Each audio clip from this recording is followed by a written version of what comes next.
This week on the Jock and Nerd Podcast, we deliver our first ever director tier list. Plus, all the winners and losers from the 98th Academy Awards. Arnold may be coming back as Conan. Buffy the Vampire Slayer is not coming back. And more, all in this edition of the Jock and Nerd Weekly for Monday, March 16th, 2026. You know who this is, and you know why you're here. You want all the latest comic book and superhero TV and movie news, and by God, you found it. Forget everything else out there. Forget all the Scientology bullshit. This is the real deal. This is the real deal. Worship at the feet of the holy trio of geekdom. The Jock and Nerd Podcast. Play it. Check. Check one. All right. This is for all you fans out there. Let's give it up. Shock it. We heard it. We funny. Disturb it. We shock it. We heard it. We spoiler alert. Oh yeah, what's up, listener? Thank you for pressing play and welcome to the Jock and Nerd Podcast, where we give you comic book and superhero TV and movie news, reviews, and whatever we choose. Jock and Nerd. My name is Imran. My name's Anthony. He's the Jock. He's the nerd. And joining us is Timothy Chalamet's emotional support puppet. It's Rug Boy. Ruggs, how you doing? Was he hugging you all night last night? He needed a lot of comforting. Yeah, I did my best to help Timothy calm down after the disappointment. You just got to be there for him, for T-Shammy. Yeah, I let him call me Small Penis Anderson. Oh, okay. So he feels better. I mean, maybe he has an other emotional support animals he could lean on also. Look, he had the Jenner, Kylie Jenner there. Or whatever Yeah, well, her that's name all you need.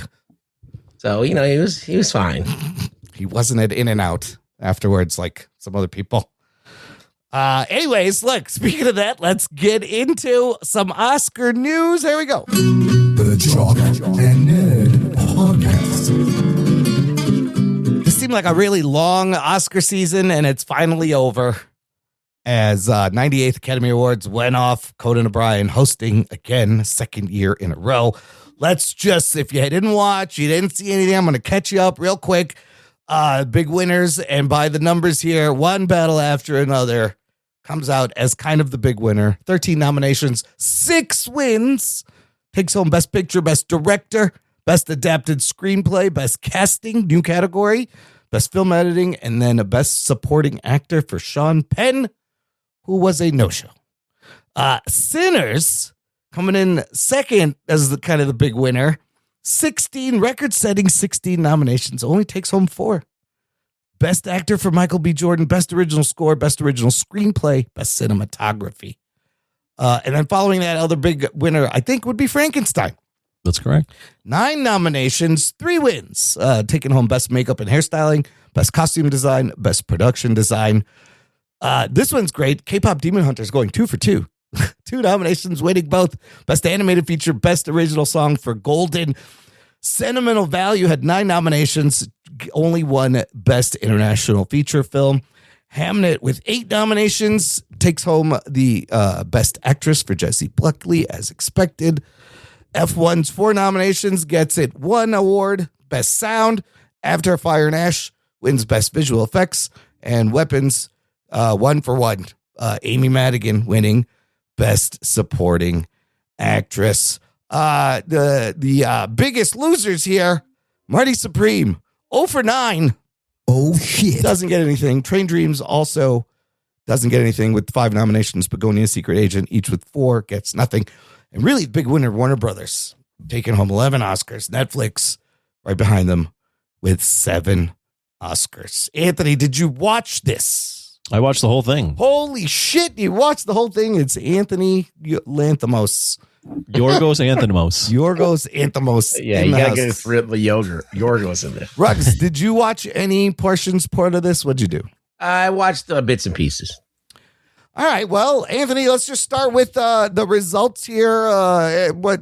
Any comment? Any surprises? What stuck out to you? Do you want to do results or the show or both? Let's do the results, and then we'll get to the actual broadcast. Okay. Yeah. Not really a ton of surprises. I mean, Amy Madigan winning it was nice to see. I went on the over the line, above the line predictions. I went 4 for 5. Oh, nice. I didn't get Michael B. Jordan, but I had Timmy winning. But I think I was I should have picked Michael B. Jordan. All the signs were pointing towards Michael B. Timmy, they're going to study his downfall in terms of this year's Oscars. Yeah, because, what happened? Yeah, I mean, he campaigned like hard, and you can say it was a success because he built himself $100 million movie about a dude playing ping pong in the 1960s or 70s or 50s, whatever that time is. But also, he didn't win the Oscar, so people will talk about that. I was 16 for 24 overall. Okay. So I went and picked. It was about 80%, so that was all right. Yeah. The big surprises, I would say, right away when Sinners when One Battle After Another won Best Casting. That was a bad sign for Sinners. Sinners was predicted to win that. First time for that category. Yeah. But then Sinners won Best Cinematography, so that was also surprising because everyone had one battle. Other than that, there weren't really any surprises. I mean, you had Michael B. Jordan winning for Best Actor. But, in hindsight, One Battle After Another had won literally every award leading up to the Oscars. And it won most of the awards, a lot of the awards tonight too, including the big ones.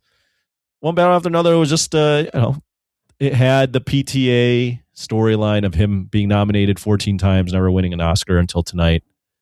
And it was his big budget action film that he did and most palatable film that he's ever made. So any other year, I think Sinners probably wins, but One Battle After Another is just was a runaway train and it won. So yeah, there wasn't really any more surprises as far as the actual awards itself. I thought for the most part everything played out how I either thought it would play out or how I was like, that's probably what I should have picked anyways. Like the only things that were surprising that I missed were like the shorts, but like I don't know shit about the shorts. Yeah, so. Can't even find them.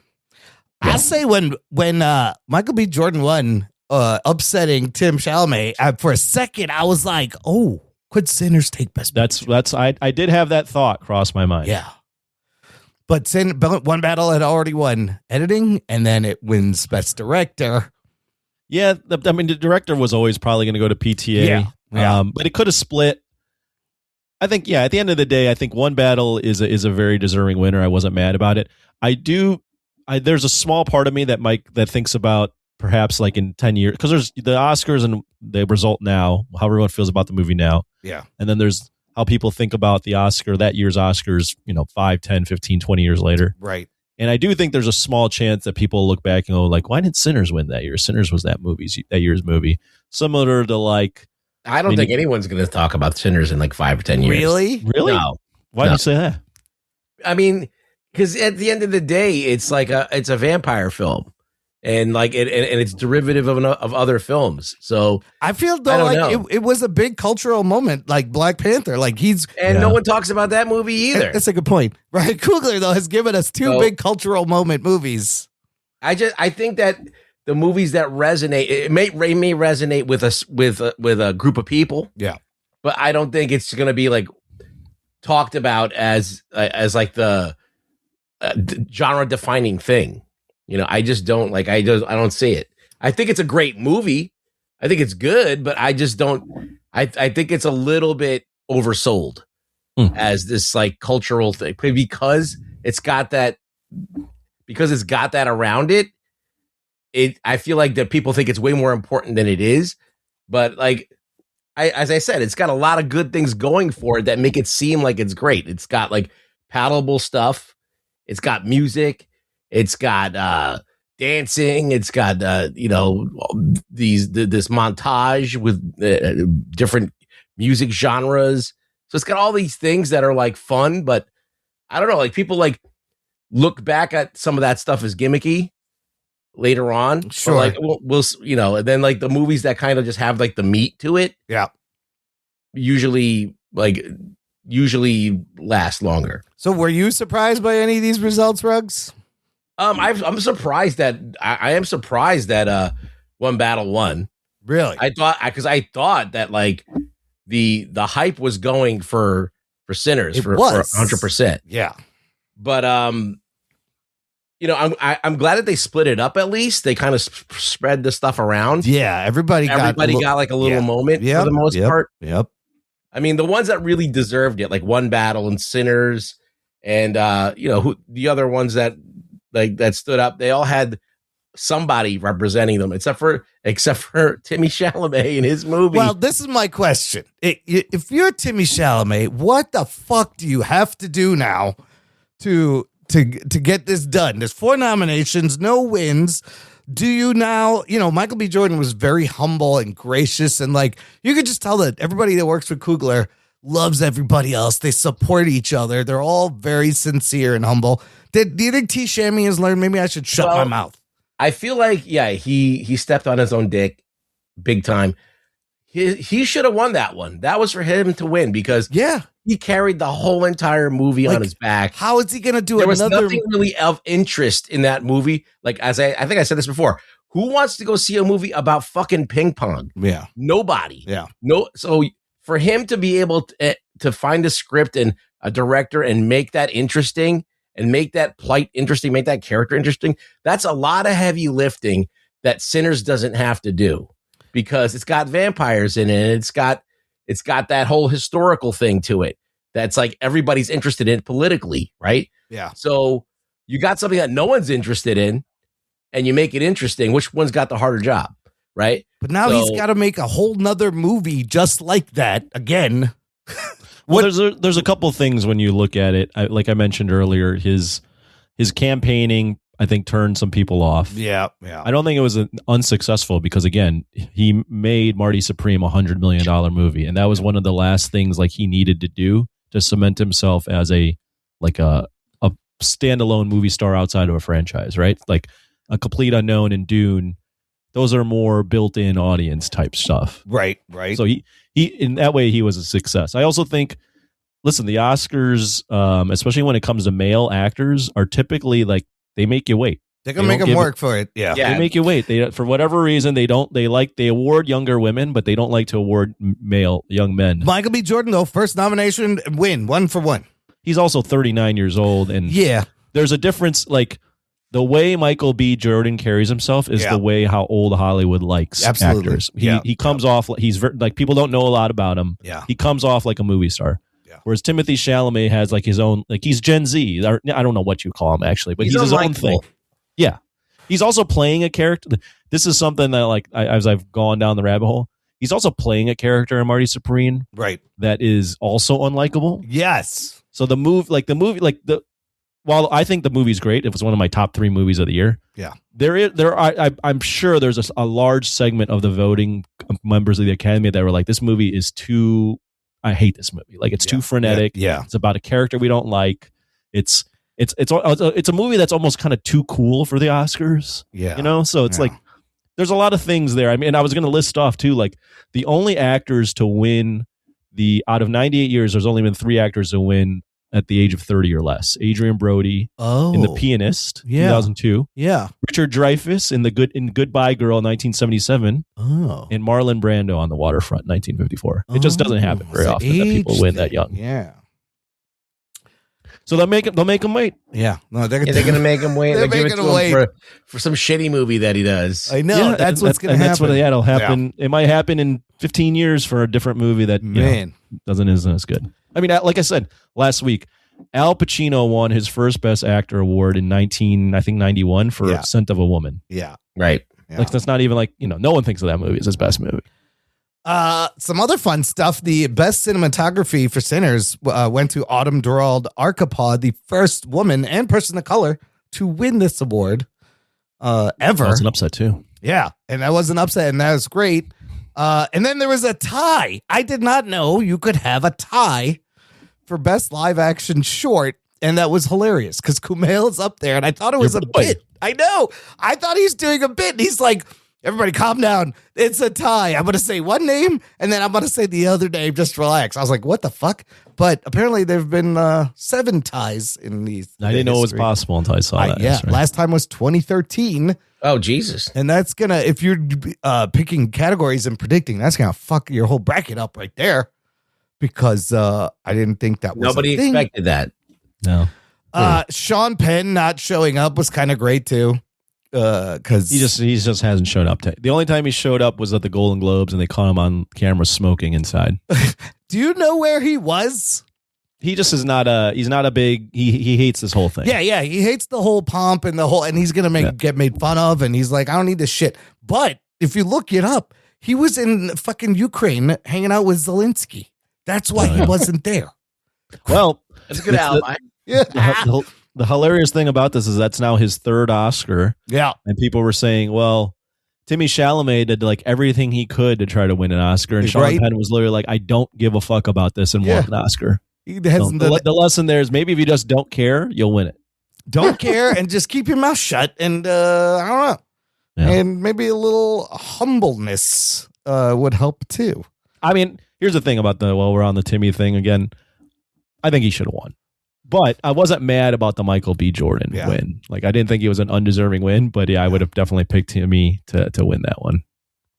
I mean, I feel like everybody, they got it mostly right, but there was a lot of good shit. So, yeah, it was a good year. And then there was a lot of good choices. So I wasn't too mad about anything. I would have loved to seen Sinners win just because I think the audience would have erupted. Yeah, you felt that palpable. Yeah, you felt that anytime Sinners would win something, or there was a palpable like roar in the audience, but wasn't meant to be. One battle after it's an all time like those two movies going up against each other were two all timers. Yeah, it was a very close, and it was a good battle between them. No pun intended. Between Sinners and One Battle, and everybody wins essentially. Yeah, Ryan Coogler will get his Oscar at some point. Yeah, I mean, he got to have a nice speech for the screenplay, and he, I think he thought that was his chance, and that was like if he won Best Picture, kind of would have been his speech probably. But everybody, I mean, they seem so supportive. All right, what about the broadcast itself? It was very long.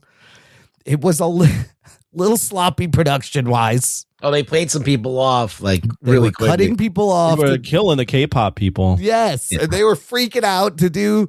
There were some, and then Conan had bits, and other people had bits, and some of them worked, some of them didn't. What stuck out? I thought them cutting off people was quite rude. I think that'll go away with YouTube. Yeah. I did find it to be funny at times. Like I thought Conan was a good host. Some of the bits did better than others. I liked the Bridesmaids reunion. I thought they went a little too long. It did. It was funny, but it was very long. It was so long. Yeah, it didn't need to be that long. The weirdest one for me, I know this is because it was on Disney, but having Robert Downey Jr. and Chris Evans come up there, that bit did. Hey, it's the 14th year anniversary. That bit did not work. Yeah, and them doing that bit. Yeah, I was like, this is the wrong. Like, Avengers is a movie that's remembered forever. Not the audience to be doing an Avengers bit in front of. And then he comes out with Channing Tatum's underwear from Magic Mike, and Tatum's just very strange. Can I get that back? I got to work later. I mean, like, that was kind of funny. Who's celebrating the 14th year anniversary of anything? No, that's dumb. They shoehorning fucking Grogu in there for their movie was also kind of when cringe. Sigourney and Pedro Pascal out there, I'm like, what is this? She doesn't get away from her, you bitch. I didn't watch any of that. It's a Kate Hudson. There was some obvious like Disney plugs for stuff. So those were kind of So I'll tell you, I like Conan's opening, the whole weapons bit running through the movies. That was funny. That was hilarious. And like his makeup, and he's like, I think I'm too white. And she's like, I didn't put any makeup on you. That's you. And then the One Battle After Another ending was also kind of fun. They spoil a lot of movies on this Oscars every year, I also notice. Yeah, they do. The Chalamet was the butt of a lot of jokes. So he took it with some dignity, but it was really funny. What was the one that they got him really good with in the beginning? It was there's many groups mad at you, the ballet and opera community. Yeah, because he had said some shit that nobody cares about ballet and then opera. during the Sinner song, a ballet dancer comes out. Yes, right in front, and everybody's losing their mind. They also did his ass and like beating the drums. Oh, that was funny. The ass drum. With, it reminded me what they were doing to Timmy. It reminded me of like, hey, he's getting roasted. It was like, you really want to join this frat? Hey, yeah. Like, no, we're gonna put you through the ringer. You're the greatest, huh? All right. Well, you take this too. Do you believe that he's the greatest? He believes it. I mean, like, where do you think he is in the ranks of actors at this? I think he's a young Al Pacino. You think he's a young Al Pacino? Yeah. I think he's great. He's got years and years ahead of him. Absolutely. Your best years as an actor, like later in your late 30s, 40s, 50s. Yeah. So he's got, more things he's got to be doing. But if he keeps up his like consistency, I think he can be really. So you think he's as good as a Leo or Yeah. Yeah. I mean, he deserves to be in that list of nominees for sure. I just maybe you shut your I also mouth. think there's a part of like, not only is he a good actor, but like he's proven. I mean, you said it yourself with Marty Supreme. Yeah. Like that movie made money. Yeah. But that's the thing. Like, I hate him, and I have to admit that he did a great job, and he carried that film. Exactly. He did. So, like, yeah, I think that's a miracle. If you get that from me, like, where I actively dislike an actor, but I can't help but admit that he's talented. I think that's why he did subject matter that's like you don't give a fuck about ping pong. right. Yeah. But is that why he didn't win? Is I feel like the majority of his acting peers thinks he's a dick, clearly. And they probably thought the same way. He's great, but I hate him. I'm not voting for him.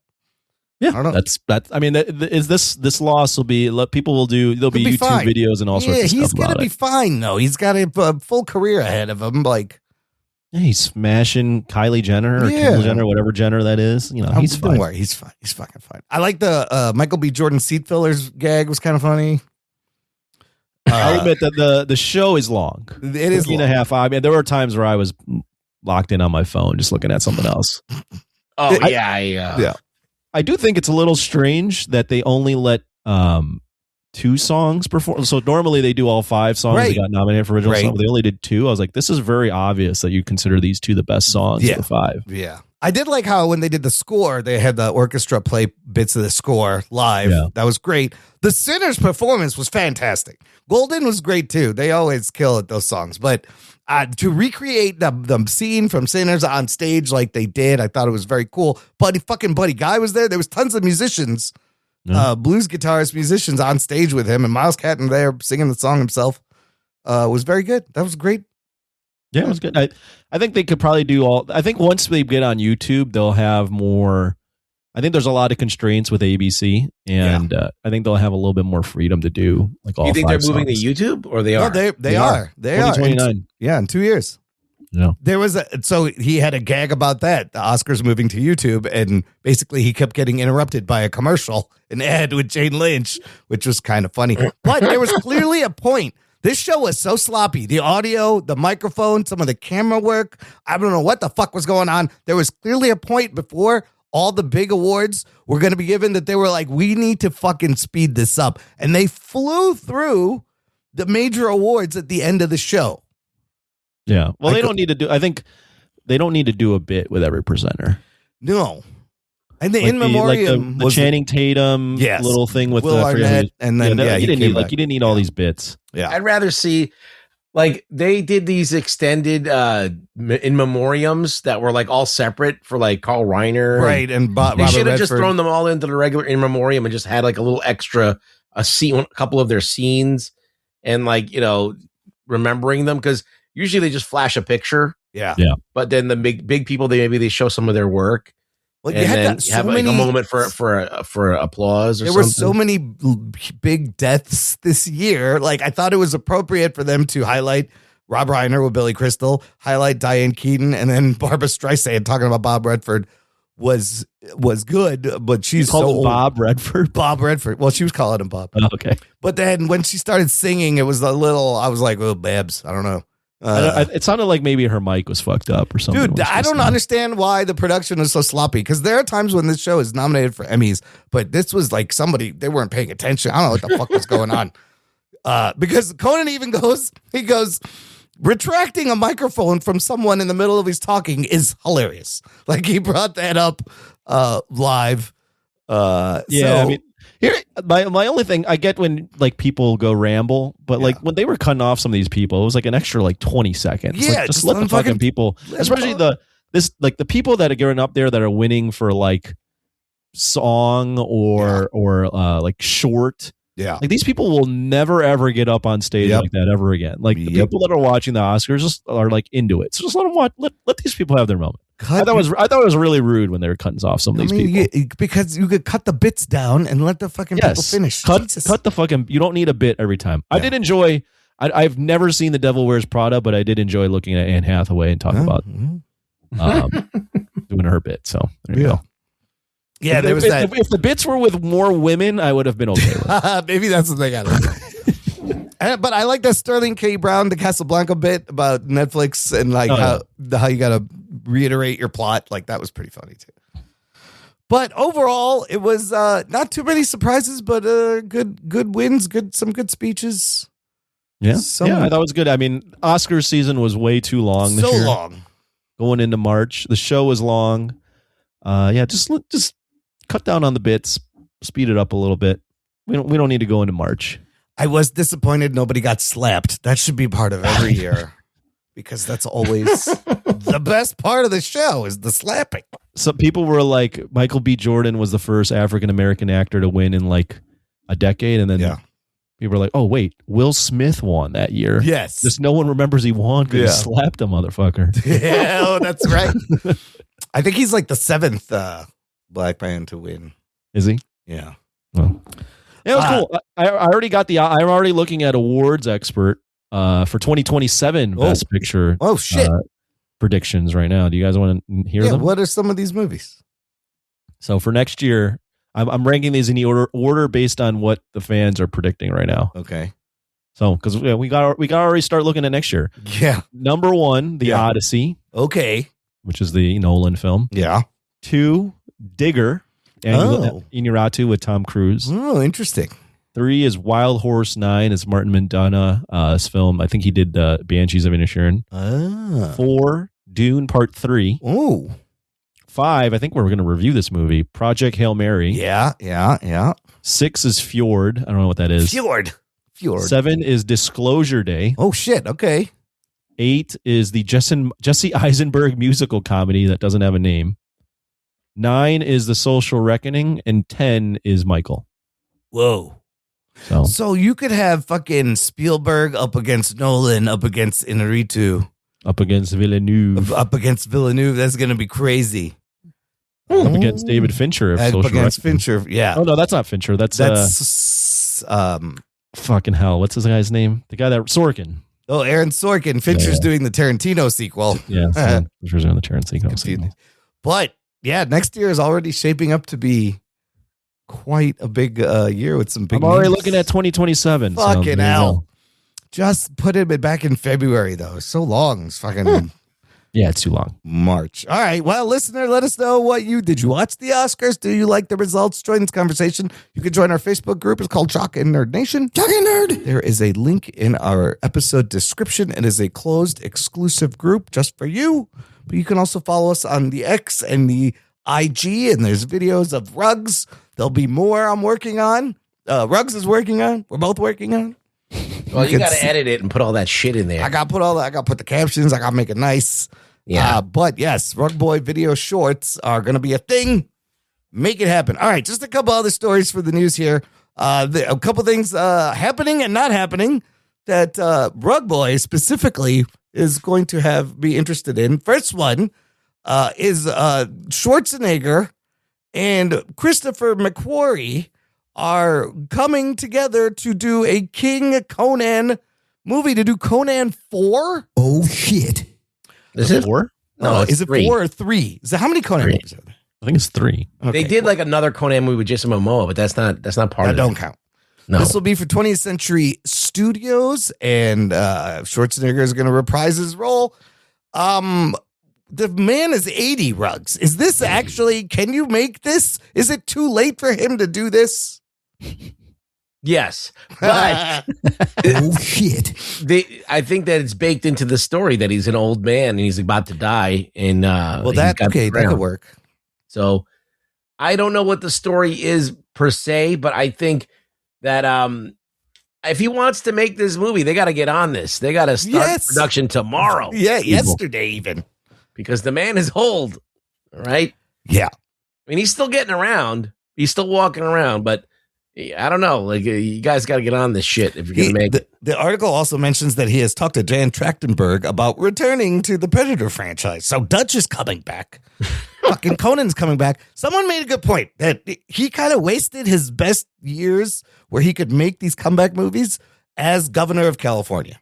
What do you agree, disagree? I agree. Yeah, probably. That's when he should have been making this shit. But he made this comeback after he stopped being a governor. Yeah. And none of these franchise nostalgia franchises happened except for the Terminator ones.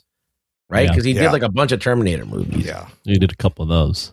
But not Predator and no Conan. This article also says Schwarzenegger has received a script for Commando 2. So John Matrix coming back possibly also. The man is 80 fucking Is years Alyssa old. Milano going to be grown up in Cock Diesel? She could lift the tree now in the She's beginning lifting of the the tree? movie. Oh my God. Anthony, do you want to see 80-year-old Arnold do Predator, Commando, and Conan again? Oh man, I mean, look at here. Arnold is Arnold. Like I will always enjoy. He's one of the actors, as the kids would say, of our time. Which means nothing, but yeah, he's an all-time actor. As long as we have him on here and he can still breathe, and if he wants to roll out and do these movies, great. I will watch them. But I don't expect much from you got to, if you're going to have him in these movies, you got to find a way to tastefully write around him. Yeah. And try to move the focus to something else. Right. Like Stallone and Arnold, they both have their TV shows like Tulsa King. Stallone's is better. And way better. And they found the right pocket for Stallone. Yeah. Like he doesn't have to do a lot of action. He just has to be cool in fucking Stallone. Yo, I'll watch everything, and I could not finish the Arnold show, Fubar. Yeah. I bailed. That one wasn't good. That didn't really work. No. So it's not that you can't do it, because Stallone is clearly still doing it with his show. So Arnold hasn't found, and I'm not saying they need to do this with Conan because it's a completely different thing, but Stallone found a role in Creed, right, where like he could still be in the franchise, but have a part that's still meaningful, but not be the lead. Yeah.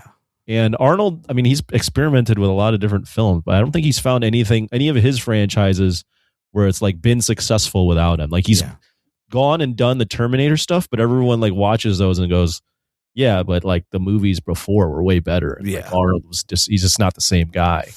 Now, if you're doing old Conan and he's just sitting in a throne the whole movie, sure, that could work. You want to be James Earl Jones? Yes, yeah.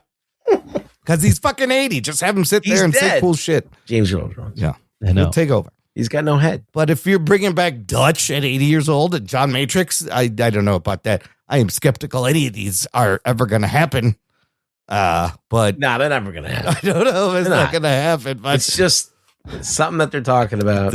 I like the Christopher McQuarrie part, right? Like I think he could write something fun with good action. But we'll see. All right, so that may or may Arnold's not gonna be running like Tom. That's for sure. No, he's not gonna be jumping out of planes and bikes and shit.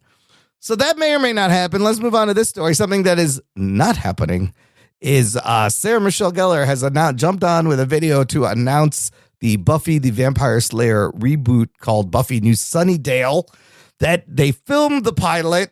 Hulu looked at the pilot and Hulu was like, no thanks. Oh, shit. It is not happening. This also pilot was helmed with Chloe Zhao, who was nominated for an Oscar. Sarah Michelle Gellar has also come out and said there was an executive that didn't watch the show and didn't like it and was actually kind of proud of the fact that he had not watched every episode of the original, and it just didn't work. Apparently Buffy shows up in like the last 40 seconds of this pilot. I don't know if we're ever going to see it. Ruggs, comment, disappointed, or is this probably a good idea?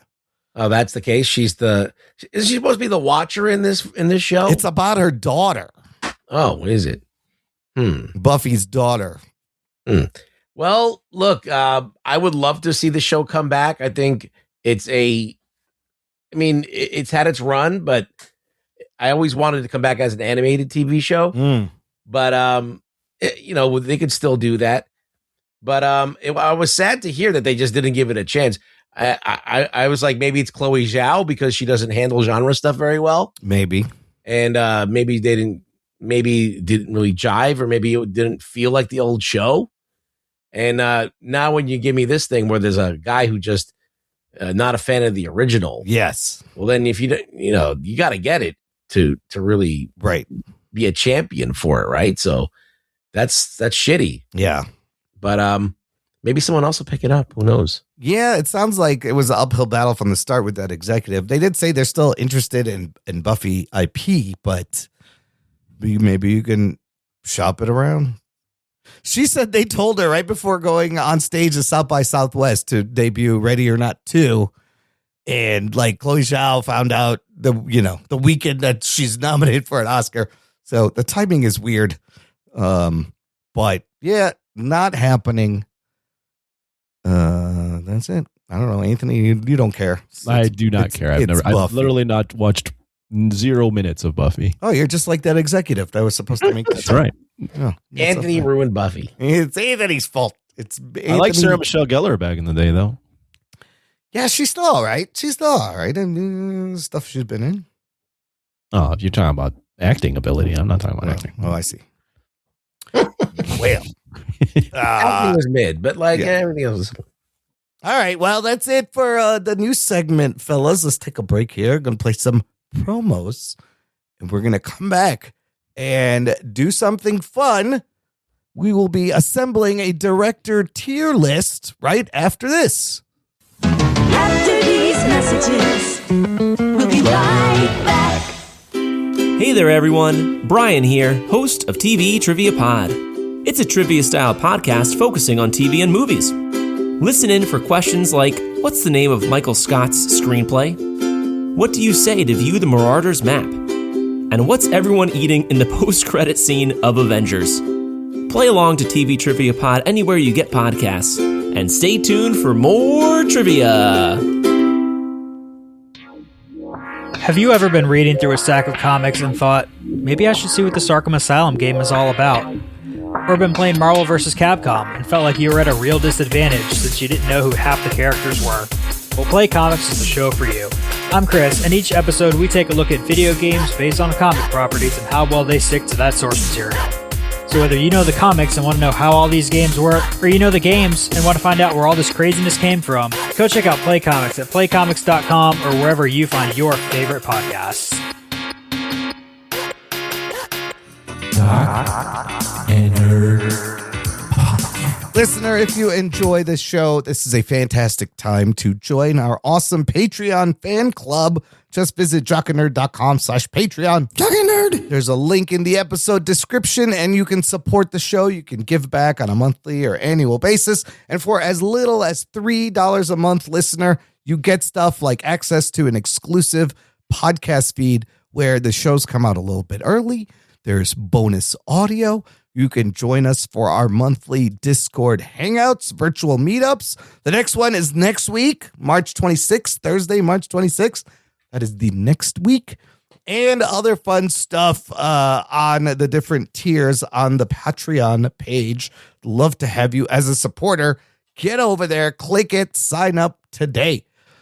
Okay, gang, we're doing something fun. This was Anthony's idea, and I'm going to hand it over to Anthony. What are we doing? We're doing our first ever Jock and Nerd tier list. Oh, shit. Geek boner. And it'll be a director's tier list because we're still in Oscar season. So we might as well honor or talk about the best directors in film. And here's how it's going to go. So obviously we don't have a visual here, so I'll have to explain it to you verbally, and you'll just have to imagine in your awesome giant-sized brains what this looks like. But we're going to do 3 tiers. So we're going to do S tier, A tier, B tier, because I'm only picking good directors. S tier would be like all-time God amongst men type directors. A tier would be just a notch below that. So like in the Hall of Fame. And then B tier would be like your all-stars. You're really good if we're using sports. I know you guys don't like sports, so if that doesn't mean anything to you, then whatever. S, A, B. B being the lowest, but still good. Still good. Usually tier lists are like, I think 5 or 6 tiers. Yeah. So what I'm going to do is we're going to alternate. We're going to do 20 directors. Each of you get 10. Okay. You guys will alternate. I will give you a director, and you can talk about them and then put them on the list where you want to put them. The other person only has one veto. So let's say, Imran, you disagree with Ruggs' choice for his first director and where he put him, you can veto that. Ooh. But after that, you can't veto it anymore. Okay. You only get one veto per round. You can also pass. So if you're like, haven't seen enough of this director's movies, you can pass and I'll give you another director. Oh, so we don't get to see the list. It's a surprise. It's a surprise. Neither Ruggs nor I know what directors he is going to be mentioning. Okay. Yeah. Right? I'm going to try to pick directors that I think you guys will have a good understanding of. Okay. This S tier, A tier thing, I guess you explained it enough. I get it. But I want, I've been seeing this everywhere for years. I wondered where it come from. It turns out, comes from Japanese academic and vocational grading systems. So where they grade, S is the top grade, meaning excellent or outstanding. And then you get an A, and then you get a B. And then Japanese video games started adopting in racing games and fighting games this kind of tiering system. And then I think that's where, there we saw it everywhere. I thought it was like a millennial thing that started, but it just goes back to Japanese schooling. Okay, we what all are some of the from Japan, right? That's true. It's like Japan was the crown of the world. It's like Africa and then Japan, right? They gave us Mario. That's all you need to know. It's the most important pop culture thing ever. I'll go with that. Okay, right. So just to say this out loud, what are some things we should be thinking about when trying? Because you got me doing two things I love: making decisions and thinking. This is gonna be great. You love to think. What should I be thinking about when deciding?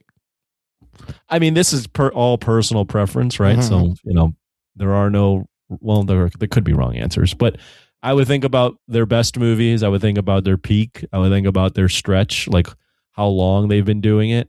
Did they like change the game at all in any ways? How entertained were you personally by them? There's no theme in terms of like directors. So I might pick someone that's in an action genre. I might pick some big blockbuster. I might pick more dramatic directors. I might throw some foreign directors in there. So like snap. Okay. It's really up to you, but if I were doing this, I don't have a vote, but if I were doing this, I would think about like, what are their best movies? How consistent were they? How long was their run? Okay. And what kind of impact did they leave on the industry? All right. Well, look, I got IMDb and ChatGPT open. I'm ready to go. All right. Well, since you're ready to go, we'll start with you. Oh shit. Okay. And I feel like it's only fair or only right to start with you start with this director because he just won. And that's Paul Thomas Anderson. ETA. Oh shit. Okay. So I will. If you want, maybe throw in your favorite film from that director. Okay, that'll help too. Now, I will admit to not having seen all his movies, but out of the ones I've seen, I do. I mean, One Battle, obviously, it's great. Did enjoy that. Magnolia, we reviewed that. I like that. Man, you know what? I don't know if I've seen Punch Drunk Love. I don't know if I've seen enough of his movies I'm going to put him, Boogie Nights, of course. There Will Be Blood. There Will Be Blood. Boogie Nights is great. I feel like he belongs in the A tier. All right, put him in there. I'm going to put him in the middle. Now, does Ruggs get to concur? That's it. Unless he wants to veto. All he can say is if he wants a veto. That's it. And then if he vetoes, I think that's fine. Okay. But he only gets one, so you just save it. You do too, Imran. You only get one. Okay. All right, Ruggs. We'll give you a fun one. This is one of your guys, James Cameron. James Cameron. Let's talk about James Cameron. Well, listen. He does action like nobody else. He invents genre-changing technology, that filmmaking technology that's never been used before. He swings for the fences on stuff. Now, let's just talk about Avatar. I fucking hate the idea of Avatar. Nothing about Avatar to me is cool. But it's James Cameron, and every time, even though I went to see a James Cameron movie that I already saw, which is basically what Avatar 3 is, it's the same movie as 2. As 2, yes. And I still sat there, like, clinging to my seat and having a good time with it. That just shows me he's got some kind of power over me. But I can't really put him into S tier. Really? Because he's decided to make Avatar. Oh, fair. And I feel like that his kind of misguidedness in subject matter, like, for example, this Avatar 3 should have been a completely different movie than the second one. It should have felt differently. It should have expanded on the Na'vi thing more, and we should have been introduced to some more colorful, memorable characters, but we just kind of stuck for more of the same. So he clearly kind of is making some missteps there. So I'm going to bring him in A. Really? Yeah. Damn. I mean, if you look at highest grossing movies, I think he has 3 out of the 10 are his. Are you using your veto right now? Fuck. You're putting him in A tier, Ruggs? I think he's an A tier director. I think he could be S tier if he like had like a great movie Recently? Yeah, that wasn't Avatar. Okay. That's fair. I feel like if he did like imagine he did any other movie. I think that argument does take him down to A tier. I'm good with it. Like if James Cameron made like a World War II movie, Yeah. or even like an Iraq movie, or something where he can use like his ability to shoot action and do something that's either realistic or has a narrative, like, because like this world that he invented with the Avatar stuff, it's just not really going anywhere. Like it's not really, It's just spinning its wheels a little. yeah. So, But Terminator 2, True Lies, the action.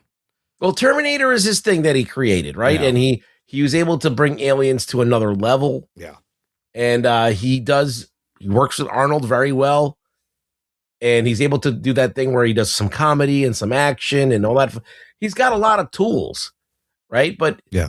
he's just sunk them all into this Avatar shit. And that brings him down to A from S. All right, That's what all I right. think. Yeah, no veto Like from me. Abyss, amazing, right? Yeah. Titanic, amazing. Yeah. So All right. Well, he needs more Titanics in his lineup. what about Piranha? No, I'm just kidding. Piranha 2. The greatest Piranha movie that there is. Yeah, made by him. What other good Piranha movie do you know? Yeah. All right, fair enough. Yep. This next person has never won a Oscar for Best Director, nor won for Best Film. But where do you rank him, Imran? Quentin Tarantino. Oh, man. Now, you're talking about a guy that has entertained me, that's surprised me, that's shown me a new way to tell stories.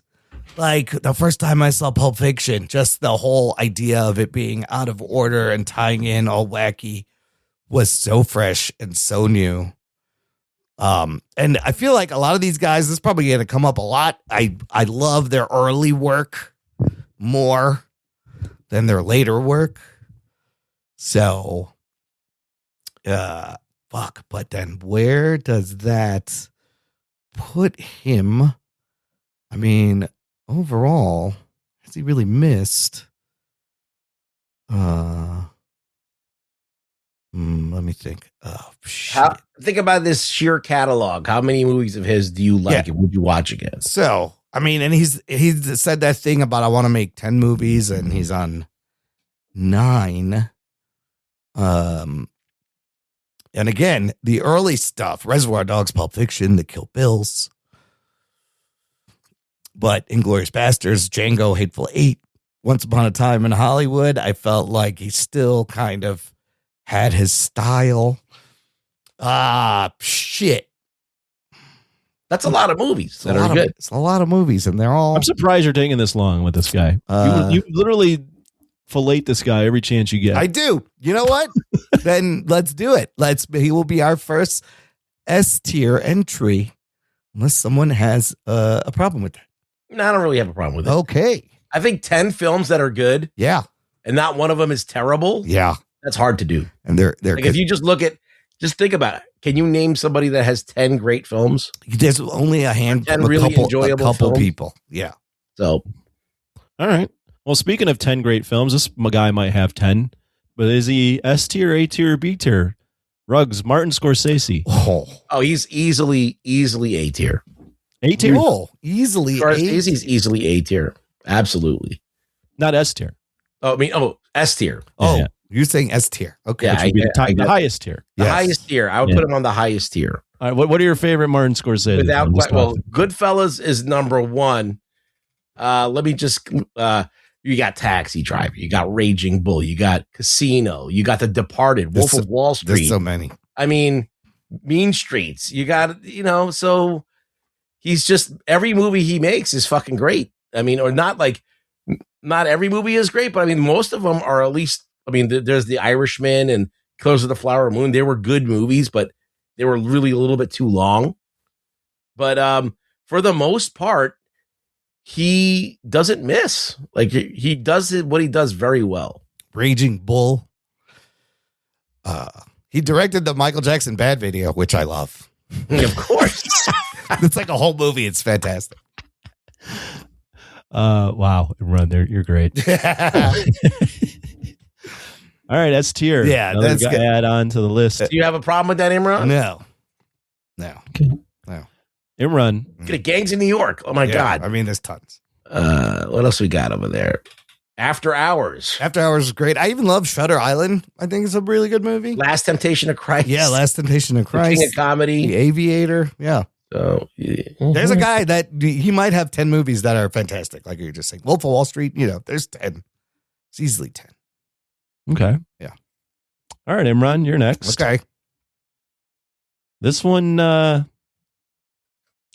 an interesting one because he hasn't really done a lot of movies, but he created something that's lasted forever and made a bunch of money. Oh, I think I know.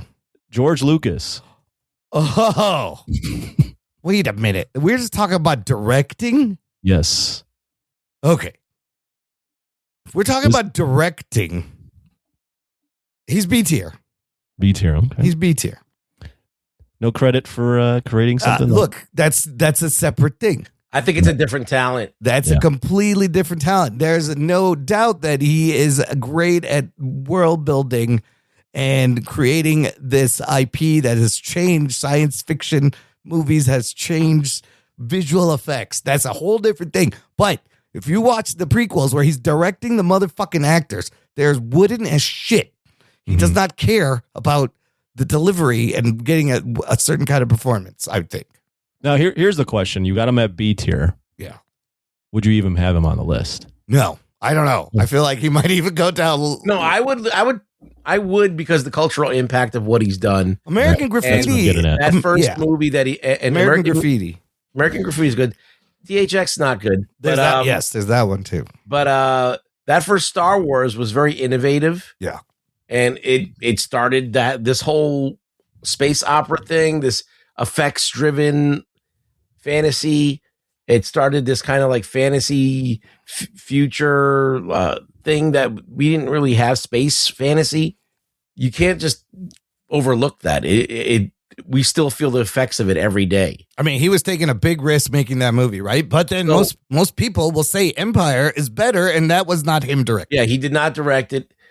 So is he a great director? No, but he definitely belongs to be on a B tier, I think. Okay. Okay, fair enough. Yeah. Yeah, I wanted to.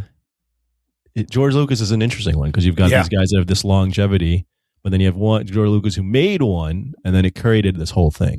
Yeah. He wouldn't be the first guy that I tap on to make a movie, but I would like to have his creative mind involved in the process. Like, you know what I mean? I want to be like, direct this film, but maybe produce it, executive produce it. Mm-hmm. I think that's his stronger suit for that. I mean, he produced the Indiana Jones movies and those, so he is a good producer. But directing, yeah. All right, let's have some more fun. This will be a good one for Ruggs. Ruggs. Ishiro Honda. Oh, the guy who directed Godzilla? And all the other kaiju movies that came after this that. is interesting. All I really know of him is the kaiju stuff. And that's where we're probably going to... That's most of his career. For the most. Early career, it was not all kaiju, but like he's remembered for the kaiju stuff. I don't know. I'm afraid to talk because I'll make Bilotti mad. I was just thinking about John Bilotti right now, what he's going to react to like, this. you can make an argument for A tier. I don't think he's S tier. Okay. I think his vision is S tier. But I think that like the tools that he has to create movies and like the budgets that he has and the fact that he accepted those limitations and tried to make the movies anyway is commendable. But I don't know. I think I'll put him at maybe I'll put him at A tier. Put him at A tier. Like, Yeah. Because like when someone else isn't doing the movies, you could totally tell. But then again, I mean, like these movies don't have great scripts.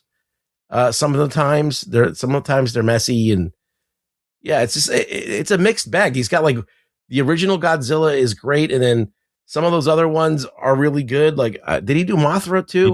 He did Mothra. He did Mothra versus Godzilla. Did he do the original Rodan? That was a really good one too. Did he do that? I'm not sure. Rodan. Yes, he did Rodan as well. So those three movies are really good. The original Godzilla, the original Mothra, and the original Rodan. They're all really, really good.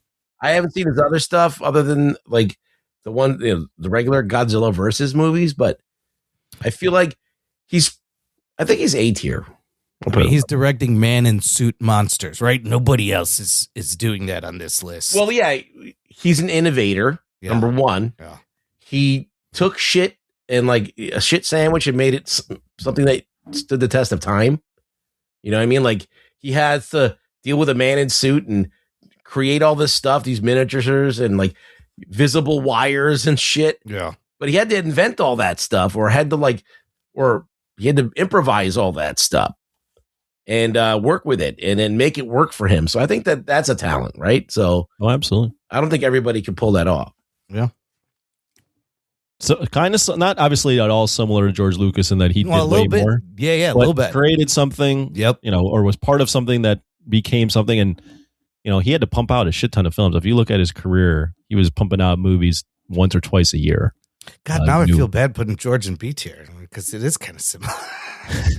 Well, George doesn't have. No, I think that Ishiro Honda, like he made 3 great movies that I could count right now that I know that are great. And then you can make arguments for other ones. So this other ones, like you could probably get to like 6 really good movies that he directed, like by any standard. And I bet he influenced George Lucas, right? Absolutely. That he was looking at this stuff. So, okay. They were talking about directing in the 1950s now. Right? Yeah. So it's a little bit different tool set. Yeah. All right, Imran. Next one is you. We're going to go with the Coen Brothers. Oh, man. I do love the Coen Brothers. Not so good when they're allowed apart. They should never. They should never make movies by themselves. These guys are Raising Arizona, Fargo, Big Lebowski, No Country for Old Men, True Grit. I mean, Fargo is Rewatchables just did an episode on Fargo, and it's great. And like Fargo it is an all around like almost perfect movie. They have a specific point of view, a specific style. But yeah, some of their solo efforts not as good. I feel like, man, I'm going Big Lebowski's great. Coen Brothers, I'm gonna put him in S tier. Oh, okay. I feel like they deserve that because they're different and let me tell you, this is when I knew my movie taste changed in college. Freshman year, I saw Fargo, and I was hanging out with like movie people and artsy people, and then I go home for the summer and I hang out with my high school friends, and I'm like, bro, you got to see this movie. It's amazing. And I show them Fargo, and the movie ends, and the first thing they go is, this is the most boring fucking movie I've ever watched in my life. They hated it. I was like, God damn it. Shit. I was like, okay, I think my tastes have maybe gone a different way than you people. So it was very interesting, but I'll never forget that. And Fargo is fantastic. I'm going to put him in S tier. Ruggs, opposition? Yeah, I don't have any opposition to this because Paul Thomas Anderson is a student of the Coen Brothers. Oh, sure. You could see a lot of the parallels of that. Yeah. I mean, you can see a lot of Paul Thomas Anderson's got a lot of different people that he kind of emulates, but Coen Brothers being one of them. Yeah. And I think that what they do alike is not that they do their shots or anything. It's the fact of the layering. Yeah. Like Paul Thomas Anderson layers very well, layers subtext, layers all this kind of stuff onto and the Coen Brothers are always a movie inside of a movie inside of another movie. Yeah. So there's a lot of layering and subtext to the Coen Brothers movies, and they really deeply orchestrate their films. So they're operatic and they're great follies sometimes. So it's not many people can do that.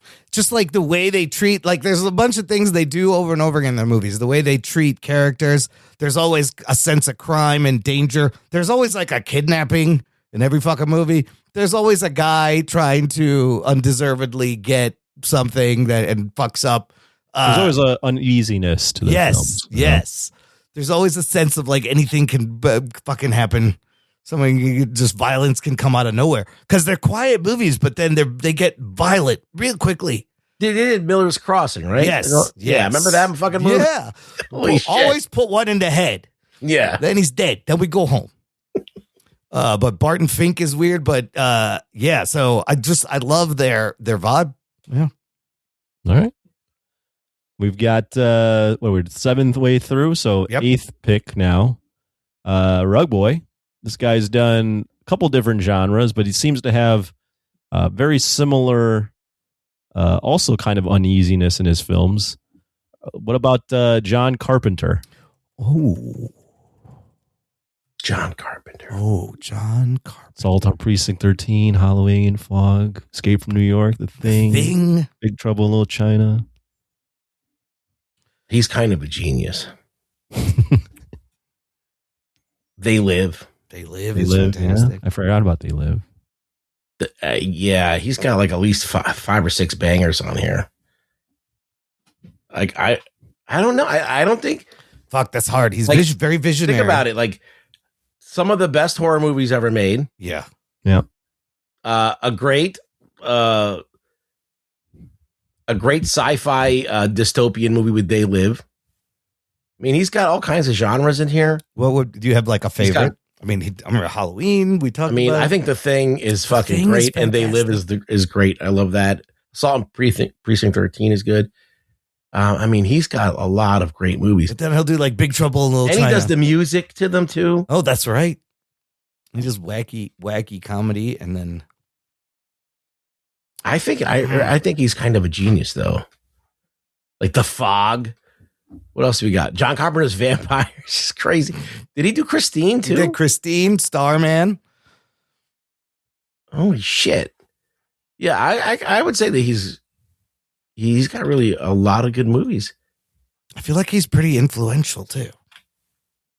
Yeah, a lot of people like look up to him and take a lot of cues from John Carpenter. I don't know. Is it A or S with this guy? I want to put him in the middle of A and S. No, you can't do that. ASS? You can't make him an ass. You gotta put one or the other. For The Thing, I'll put him at S tier. Just for The Thing. Ooh. You know what? I'm okay with that. Yeah, Right. you don't want to veto? No. All right. No, I think he deserves Halloween. Yeah, no, this man That deserves movie's it. great. All right. He has contributed so much to movie pop culture and shit. All right. Imran, this one I think is right up your alley. Oh boy. David Fincher. Oh man. David Fincher. Again, another guy where I like his early work and some of his You love later. Alien 3? I knew that was your favorite. No, that's what I'm saying. Not that. I mean, earlier than that, some of his later work is questionable. But wait, let me see. He did a lot of music. Oh, he came from music videos. Alien 3 was his first film. Oh, that was his first film. Okay, Yeah. maybe And then not. he rattles off 7, The Game, Fight Club, Panic Room, Zodiac, Curious Case of Benjamin Button, Social Network, Girl with the Dragon Tattoo, Gone Girl, and then Mank. Mank I think is not great, but that's a pretty nice run. Well, and then he just had The Killer on Netflix a couple years ago. Was also it's been a little shaky. He's doing The Adventures of Cliff Booth now. But this man did Fight Club, fucking 7. Panic Room's not bad. I love Panic Room. Yeah, Zodiac is very good. Social Network is very good. I fucking love Fight Club. I love the game. Just for 7 Fight Club, I would place him. Also did Michael Jackson videos. Oh, that might give him some bonus points. I'm gonna put him in the A tier. Okay. Yeah. I think it's good. Yeah. I mean, I don't mind that pick. Go ahead, Ruggs. I think he's on his way to being S tier, but he had a couple of stumbles along the way. Yeah. I mean, that Mank movie probably took him down a peg. Oh, I hate that movie. But How was that killer? I never saw that. that was all right. That was okay. It's okay. Okay. He did that show, Mindhunter on Netflix. That was very good. But Fincher, come on, with 7. 7 is the fucking great movie. Fight Club is an impossible movie to make, and he made it. And he made it. Yeah. Like, that was an impossible fucking movie. To figure out how to do that movie and make it have all the mileage that it got. I mean, I fucking love that movie. I love 7. These are all movies I love. I like Zodiac is really good. Social Network is really good. He did Benjamin Button too, which I didn't remember. The Game. The Game is fantastic. I think it's the underrated. Girl with the Dragon Tattoo was actually pretty good too. Yes. So it's more good than bad. Yeah. I feel It's like more, very good. Do you think he's like, is he reaching that apex like these S tier guys are? I feel like he's maybe one movie away from being S tier. Okay. He's very close. I mean, if you can get another 7 or Fight Club done, I don't know if he's interested in those kind of things anymore. But it's Brad Pitt. He needs Brad Pitt. Like, what do you want to see from Fincher? Like, I want to see a movie like kind of like using some of the sensibilities that he had with The Game and 7. Yeah. A good crime drama thriller, something like that. I think that's he's really shines there. Yeah, something with some dark mystery or something. He directed House of Cards too, 2 episodes. Mindhunter TV directing is good. Yeah, no, I think A tier is good.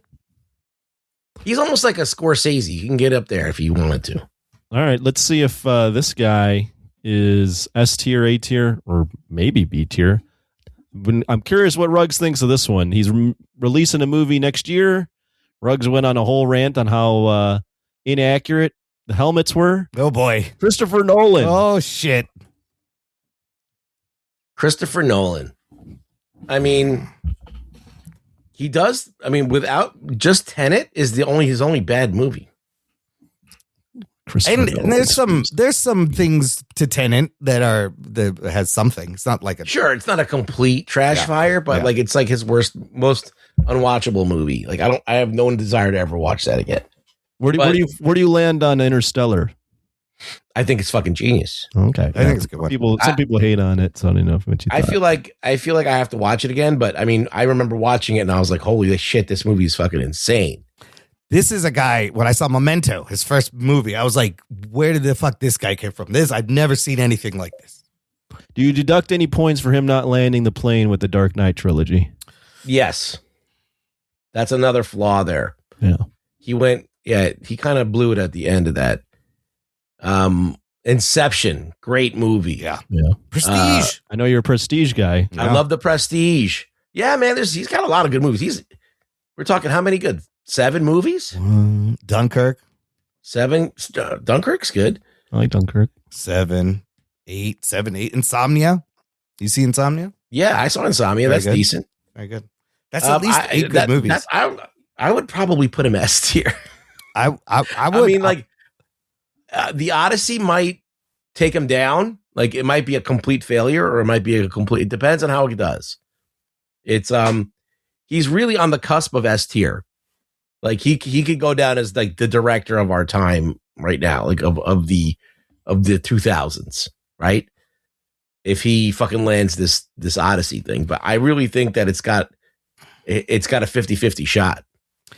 Here's the thing though, with what bugs me is we put Cameron in A tier and Nolan in S tier. Now they're both guys you don't bet against. They're both guys that always deliver. So they're different directors.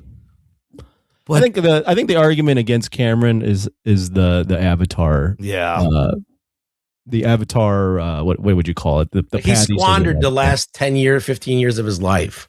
Yeah. Maybe even more, 20 years of his career. Well, who knows how influential this tech he has invented is going to be in the next 10, 15 years, right? I don't know. But that's different. I think it's a bigger lose to squander your career on obviously something that I mean, it makes a lot of money, but the only reason it makes a lot of money is because you're doing it. Not because it's great. Do you get the sense that Nolan is still getting better with every movie? I don't know. I think Nolan's got a lot of issues, and the biggest issue that he has is like the audio. Yes. You said at the same time. Yes. Like, and his he doesn't do hand-to-hand combat well. That's true. So I don't know how this Odyssey, I'm waiting to see, because Odyssey's going to have some combat in it. That's going to have a lot of action. So if he's figured it out, figured out how to get the mileage out of that, then we're talking. We're cooking with gas. So I still think it's for him to be S tier in the action category, but I think he could be S tier in the film category. Yeah. Because he can make an action, like he can make a genre movie like Batman, and then he can make Dunkirk. And then he can make Tenet, which is like some weird ass sci-fi bullshit. It didn't work out for him, but at least he tried it. And this Odyssey thing is this, he's sticking his toe into some fantasy shit and historical fantasy. So I don't know. This could be, if this one lands, he could be S tier. Yeah. So what do you think?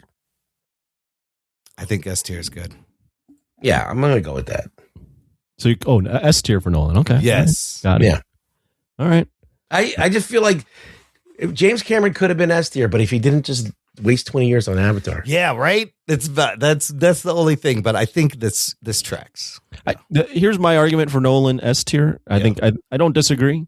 I also think if you just look at like where his career is at, I mean, he's releasing a biopic about Oppenheimer that makes like $1 billion. Yeah.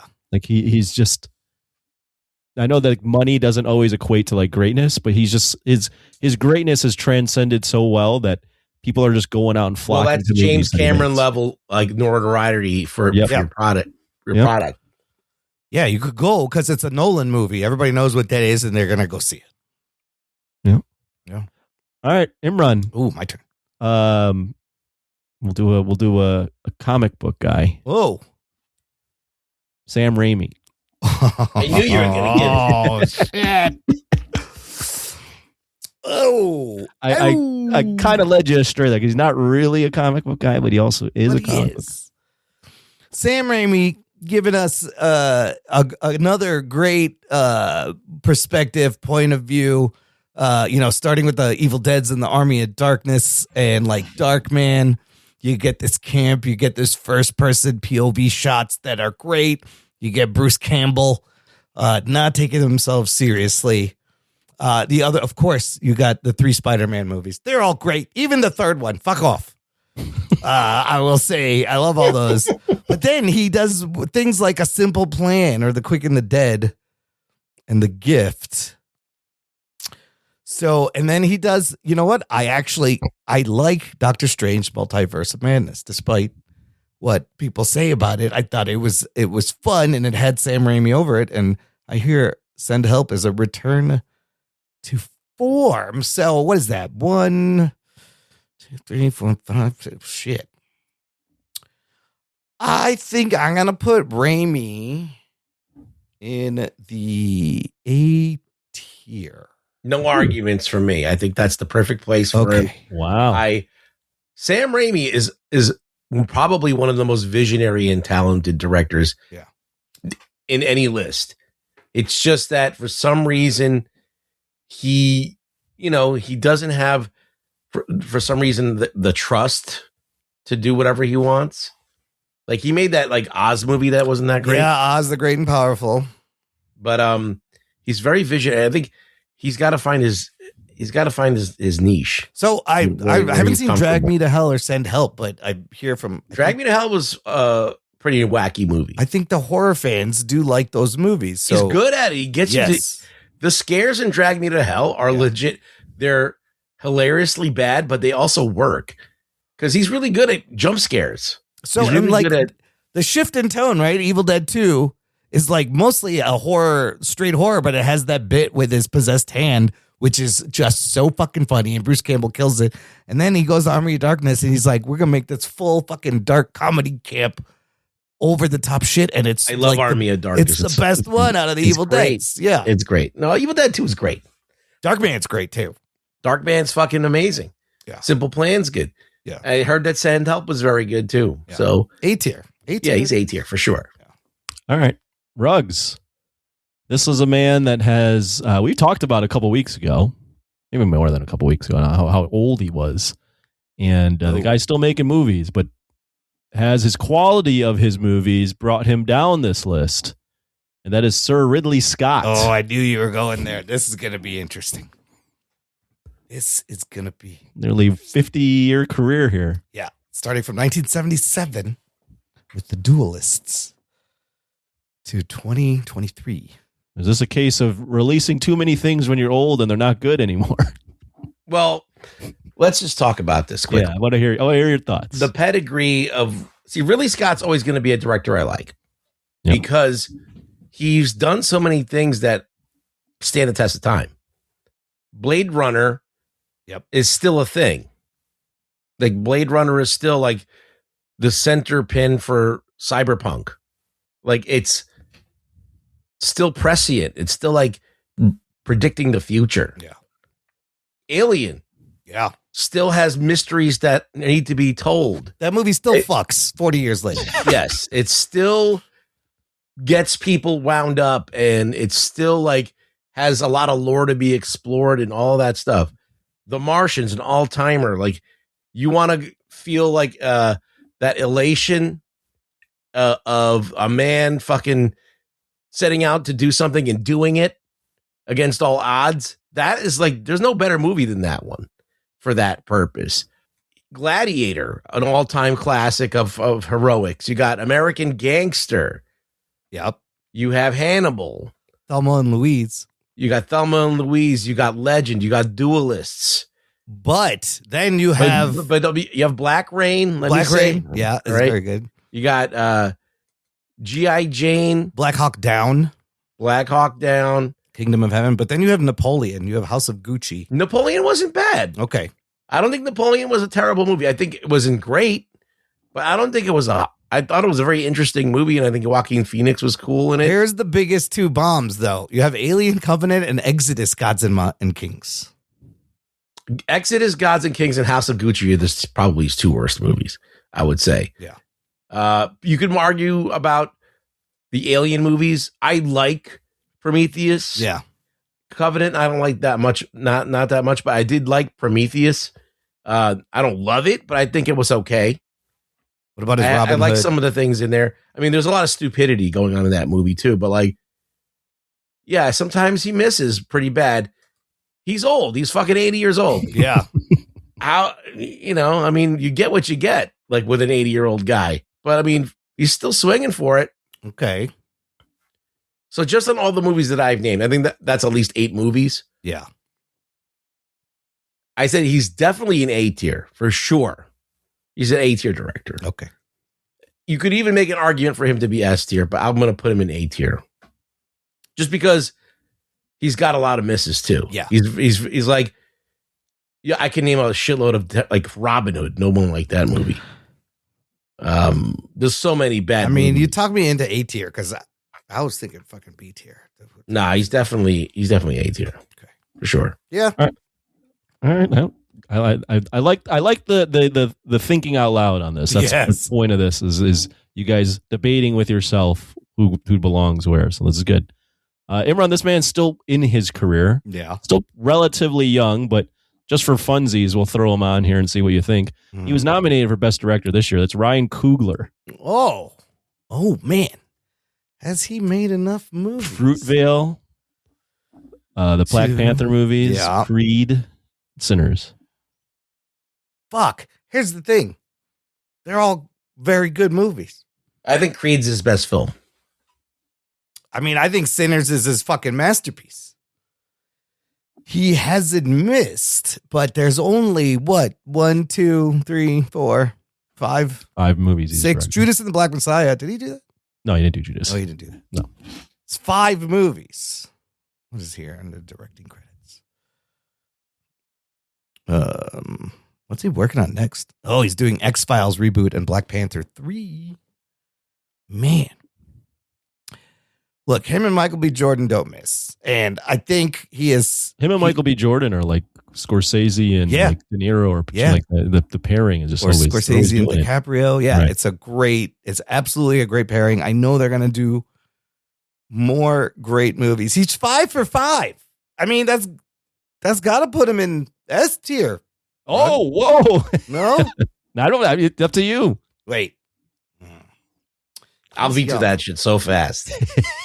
You both still got your vetoes. Do I make him waste his veto? Maybe you're right. No, he's got, look. I think he's A tier. I'm gonna say A tier because he's still working on building his career and he's young and he has lots of years ahead of him. I think because of the time, because he's only made 5 movies, like there isn't enough to put him in S tier. Okay, but he's 5 for 5. I think that's fair. Yeah. Rug Boy. This man has had a long career. Made some all-time greats, made some movies that were like, why did he make that movie? So I'm curious what you think of him. Francis Ford Coppola. Oh, shit. Yeah, I'll tell you, he's got some good films, but not really a lot. Mm-hmm. Right. This what makes it tricky. Yeah. I wish I'd seen Megalopolis. The thing is, Apocalypse Now, the Godfather movies. The movies, yeah. The third one's not the greatest, but it's still pretty good. Yeah. It's not like a terrible movie. It's just not what you wanted in the series. It just went in a different direction. They tried to pass it on to Andy Garcia, and that was weird. He did The Outsiders. Yeah. The Outsiders is a great movie. What else has he got? He's got Dracula. Well, there's Dracula. There's Megalopolis. There's Rumblefish. There's Supernova. He did that movie where Robin Williams plays a overgrown boy, Jack. Oh, he did Jack? That is weird. He did do Jack. What the fuck? I just like that his career is all over the place. It is. I want to hear what Ruggs thinks of this one. So let's see.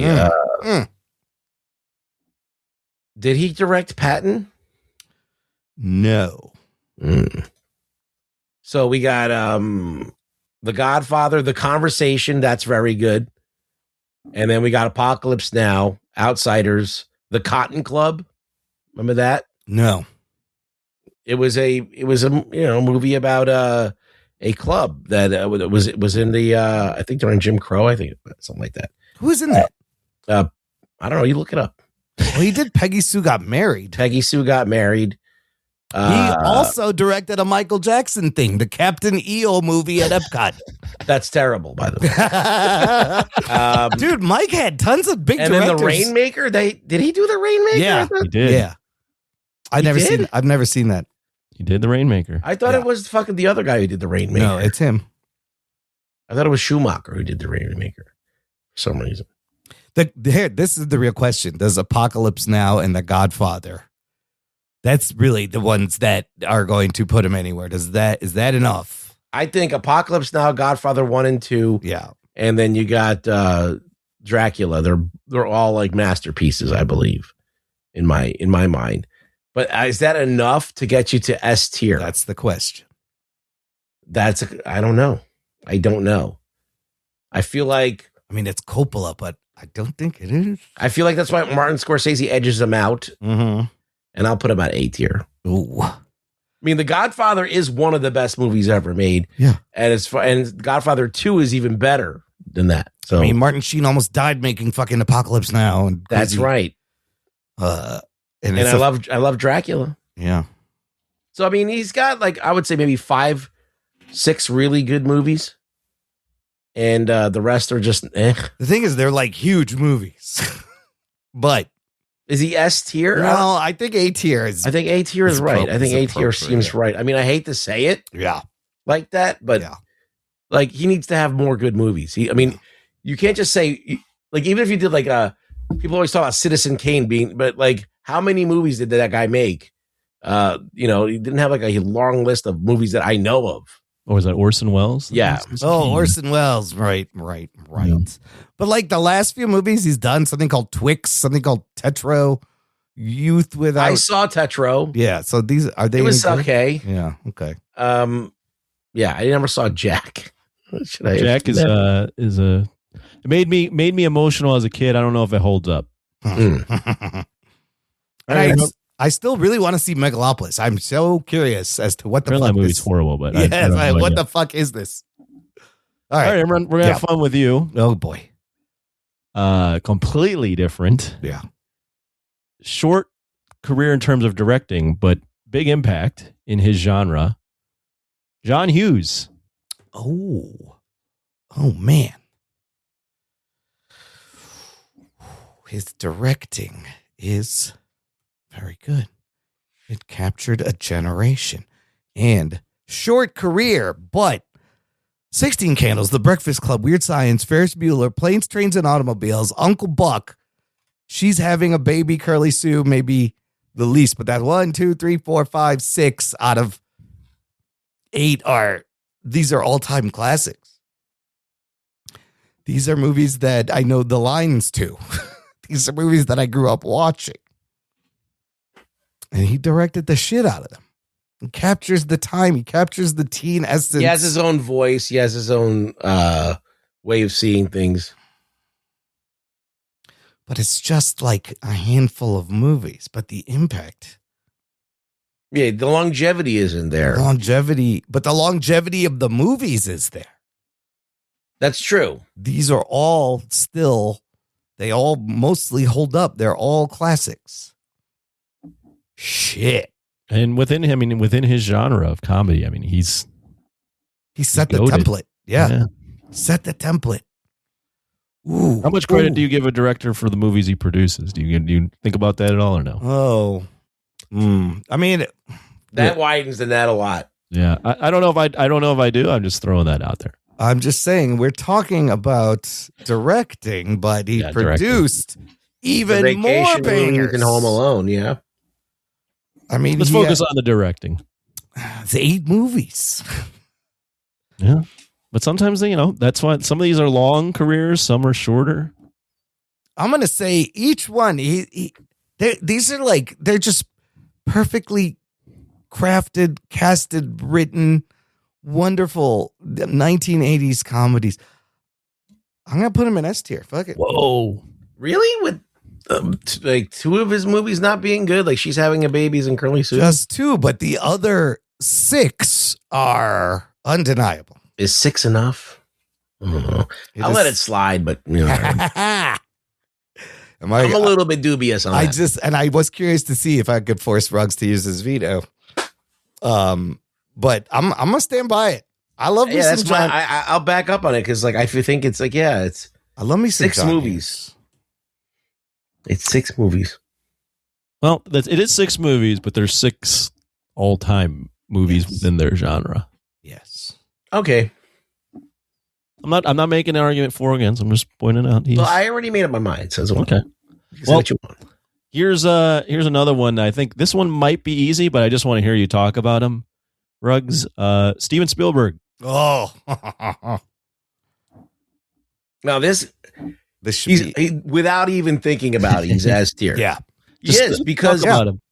Like think about every single genre. Yep. And he's done it.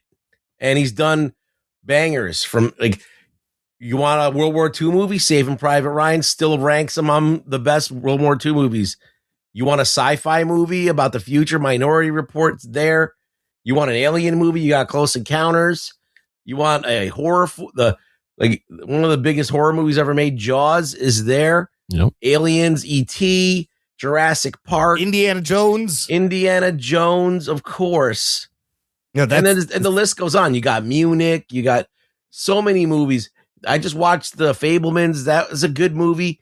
So he doesn't really make terrible movies. His movies are at least good. Yeah. His movies are at least worth watching. He got Schindler's List, Minority Report, Abraham Lincoln, whatever. So he did Lincoln.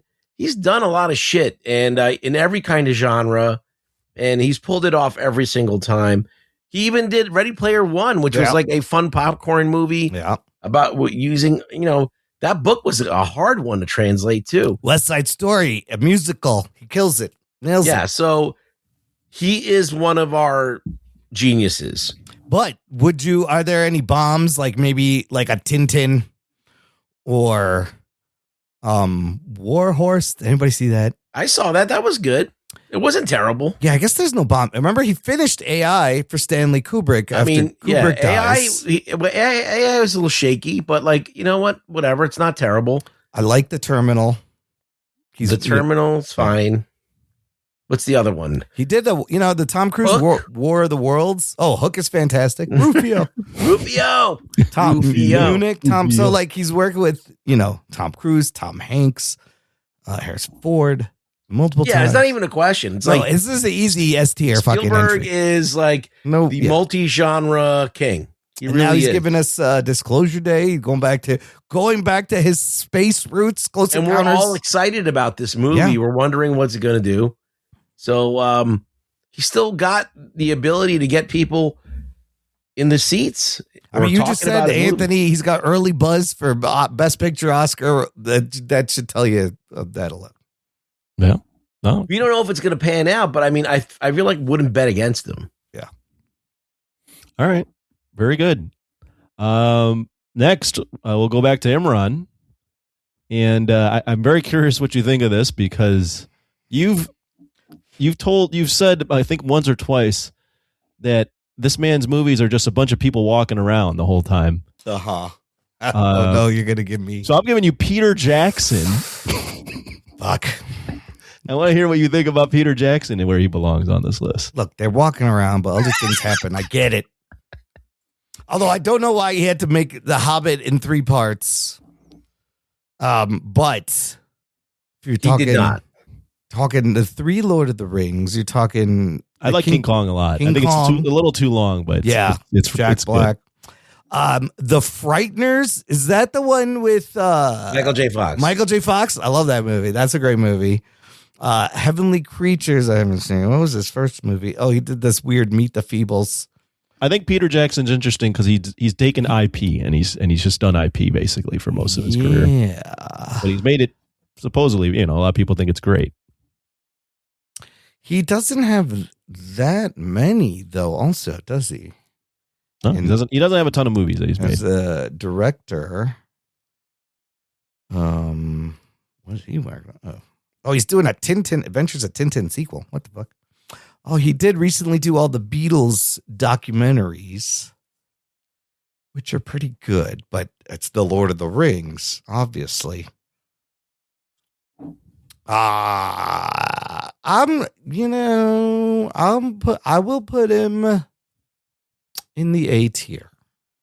Okay. And it's just simply the strength of the Lord of the Rings, what he did with that. What do you think about that, Ruggs? I know you watch Lord of the Rings. I think Lord of the Rings is some of the most perfect filmmaking ever. You got it. Now, look, the argument could be made that these movies could be cut down a lot, and or made longer, which is what he did. He made them.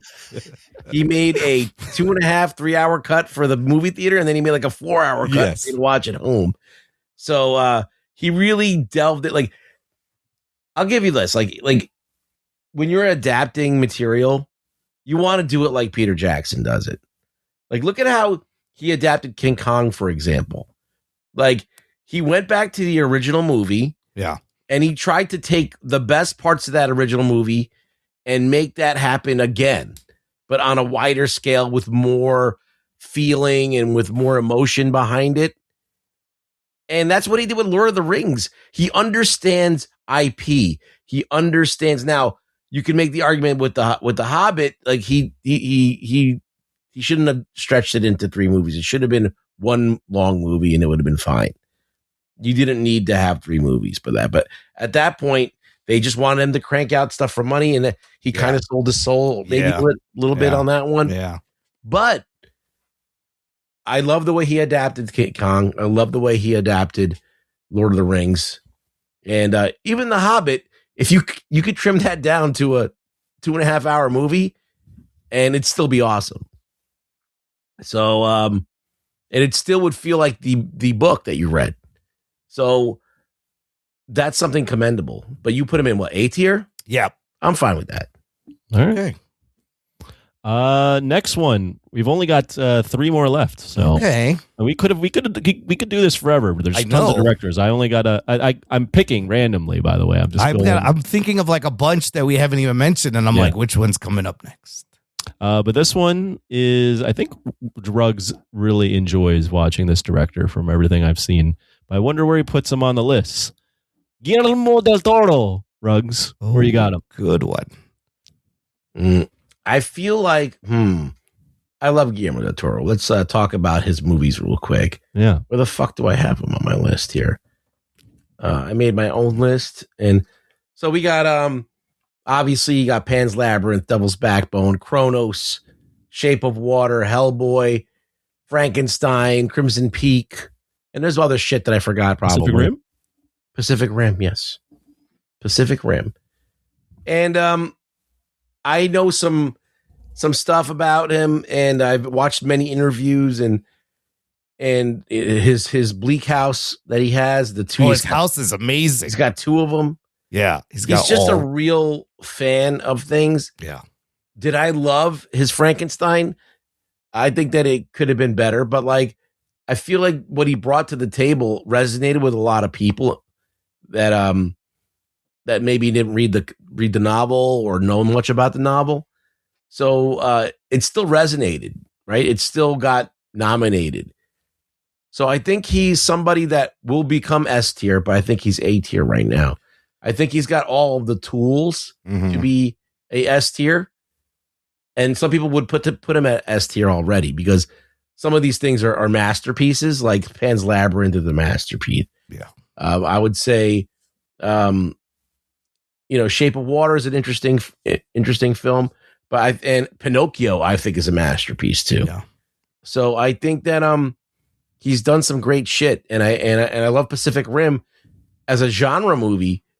He did something that they can't replicate when they tried to make the other Pacific Rims. So it's like you can feel his absence when he's not involved, and you feel like there's a lot of soul and attention to detail and art direction missing when he's not around. So I think he brings a lot to the table. I think he'll be S tier one of these days. Yeah. Yeah, he's on his way. He's won some Oscars, and I like Frankenstein. Like Nightmare Alley was a good movie. Yeah. You saw, and then you went back and watched Kronos, right? And Mimic? Yeah. I watched Kronos. It was good. I'm okay with that. All right. Imran. I'm not sure if you've seen enough of his movies, but I'll ask you, and you can pass if you'd like. Stanley Kubrick. Oh, you know what? I have seen enough to make a decision. Now, Kubrick, again, like Coppola has done some of the biggest pictures. The Shining is fantastic.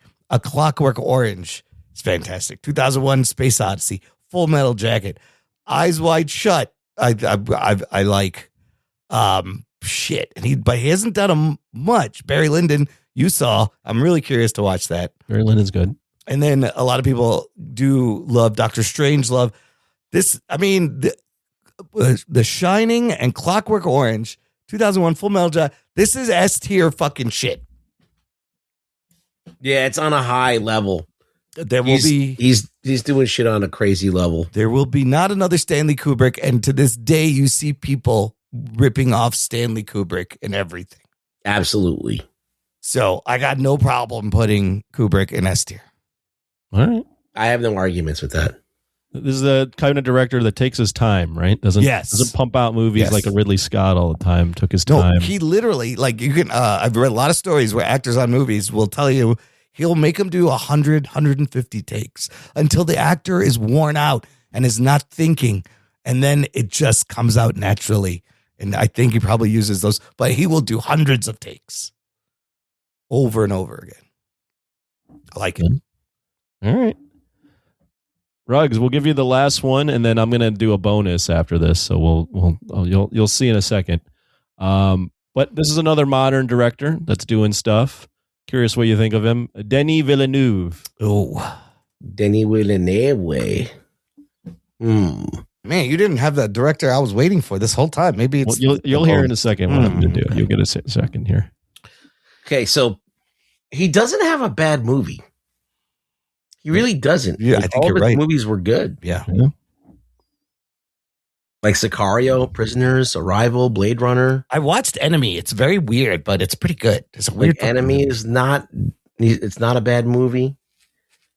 Incendies. Yeah, I heard Prisoners is really good.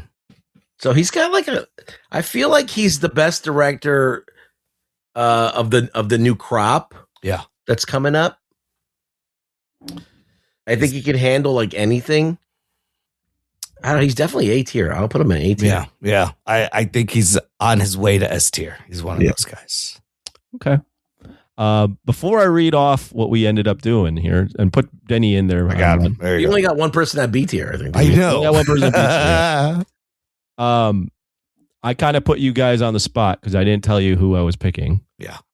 So what we'll do is I'll give you one shot to talk about one more director. So Imran, you can start and then Ruggs and close it. You can put them somewhere. Okay. Ruggs might veto this, but I was waiting for you to say this guy because I want him in S tier, and it's Spike Lee. Oh, okay. I actually was going to ask you about Spike Lee and I forgot. So he should have won the fucking Oscar for Do the Right Thing. Has he won an Oscar? No, there's no black man has he's won an Oscar for writing, but never for directing. So Spike Lee, give me 5 great Spike Lee films. All right. We're going to start with Do the Right Thing. Mm-hmm. And Malcolm X. Okay, you might have got me here.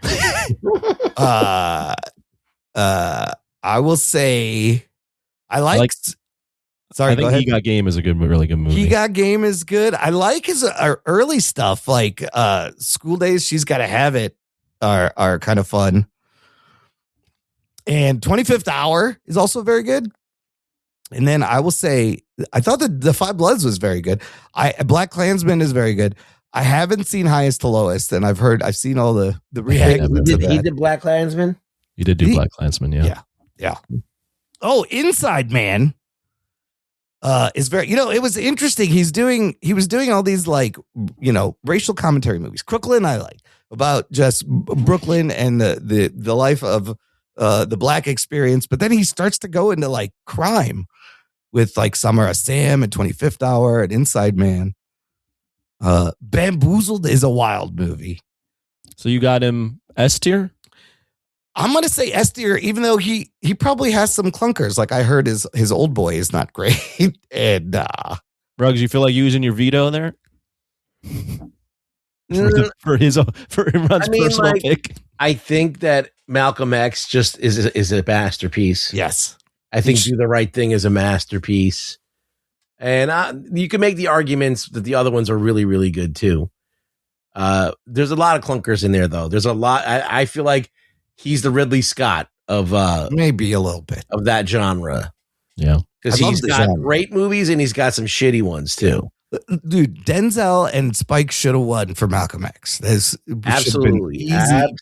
Best director, best actor. I still think about that movie. It's so fucking good. It's an amazing. That was the year Al Pacino wins for Scent of a Woman. For Scent of a Woman, fuck that shit.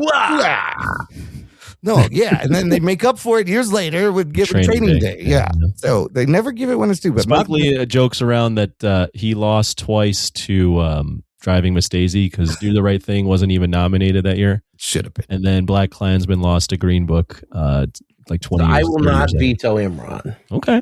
All right. I got him in the S tier. Nice. I would say I don't think Spike Lee's an S tier, but that's not my choice. I'm doing it. Ruggs, you got one guy you want to talk about? Oh my God. Oh, Jesus. I'm going to bring up, there's a lot of directors I'd love to talk about, but who is the dark horse that no one would ever dare bring up? Who is the guy that... You got a list. And I do have a list. I'm going to say, I'm just because it's one of the movies that I love the most, and I think that there's a lot of genius to what he does, is Terry Gilliam. Oh. Whoa. Yeah. Because Fear and Loathing in Las Vegas, all right? The Fisher King. Yeah. 12 Monkeys, and Brazil. Right? So Fisher King is one of my favorite movies of all time. Right? Fear and Loathing in Las Vegas is a fucking crazy fucking movie with Johnny Depp and Benicio del Toro. 12 Monkeys is like a great sci-fi thriller with and then you got, let's not forget, the Monty Python movies. The Monty Python movies. They are fucking hilarious. And they are classics. How many times did I watch those movies? Holy Grail, Life of Brian. These are groundbreaking, influential comedies that everybody quotes all the time. So I don't know if he's S tier, but I definitely would put him in A for sure. Yeah. Yeah, I feel like that he's an overlooked director. He's not like doing much now. Yeah. But I think that he definitely brings something different to the table, like than other directors. I think that he's unique, and I like that. Absolutely. Well, guys, this was our first ever tier list. I will read off the tiers, and we'll be done. So S tier, we have Quentin Tarantino, Martin Scorsese, the Coen Brothers, John Carpenter, Christopher Nolan, John Hughes, Steven Spielberg, Stanley Kubrick, and Spike Lee. For the A tier, we have PTA, James Cameron, Ishiro Honda, David Fincher, Sam Raimi, Ridley Scott, Ryan Coogler, Francis Ford Coppola, Peter Jackson, Guillermo del Toro, Denis Villeneuve, and Terry Gilliam. And B tier all by himself is George Lucas. Just one George. I will say I could have heard you guys talk about more directors for a while, so I thought that. I just thought of like David Lynch, where I'd put him, and that guy's another fucking genius. Yeah, he's ahead of his time, just a wacko ahead of his time. But more A tier, yeah. I mean, Zemeckis. I was thinking about Paul Verhoeven, Bob Zemeckis, Verhoeven, yes. Alfonso Cuarón. There's him. There's Inarritu. Yeah. I wanted to keep it more like fun to. I didn't want to go really like dramatic, like a Inarritu or a Cuarón. You want to know one that we really got to put on the S tier is Hayao Miyazaki, who is from all the Studio Ghibli animated films. Oh, that's every cool. one of those movies.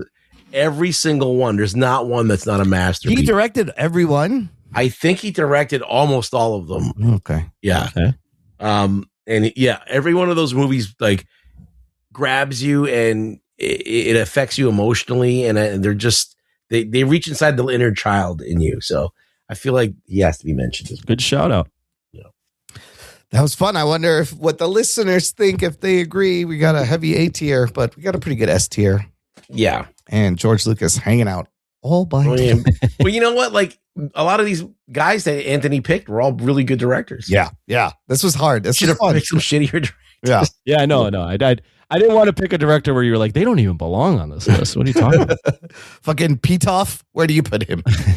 Pitoff. You remember he directed Catwoman, and I think that's it. Oh my goodness. All right, good stuff. Let's finish up with some what are we watching, Anthony? You get a chance to watch anything you'd like to mention? No, I gotta start watching some of the shows. I know that Monarch is happening. I know that I think Invincible and Daredevil are next week. Yes. Oh shit. Invincible starts this Wednesday. Daredevil starts next Tuesday. So March 18th, March 24th, respectively. Monarch is on 3 episodes so far. All right. Well, when I need to catch up on Monarch, just let me know and I'll get a subscription to Apple. Okay. The thing I'm watching I didn't watch anything this week because it was St. Patty's. I went out in suspenders and got very drunk. Oh, yeah. Borgs? Were there Borgs involved? What are Borgs? The Borg, the fucking gallon jug. You didn't see that? I've seen those on. I didn't know what it's cops called. Confiscating. No, I'm not walking. I don't need to walk around with It stands for Black Outrage something.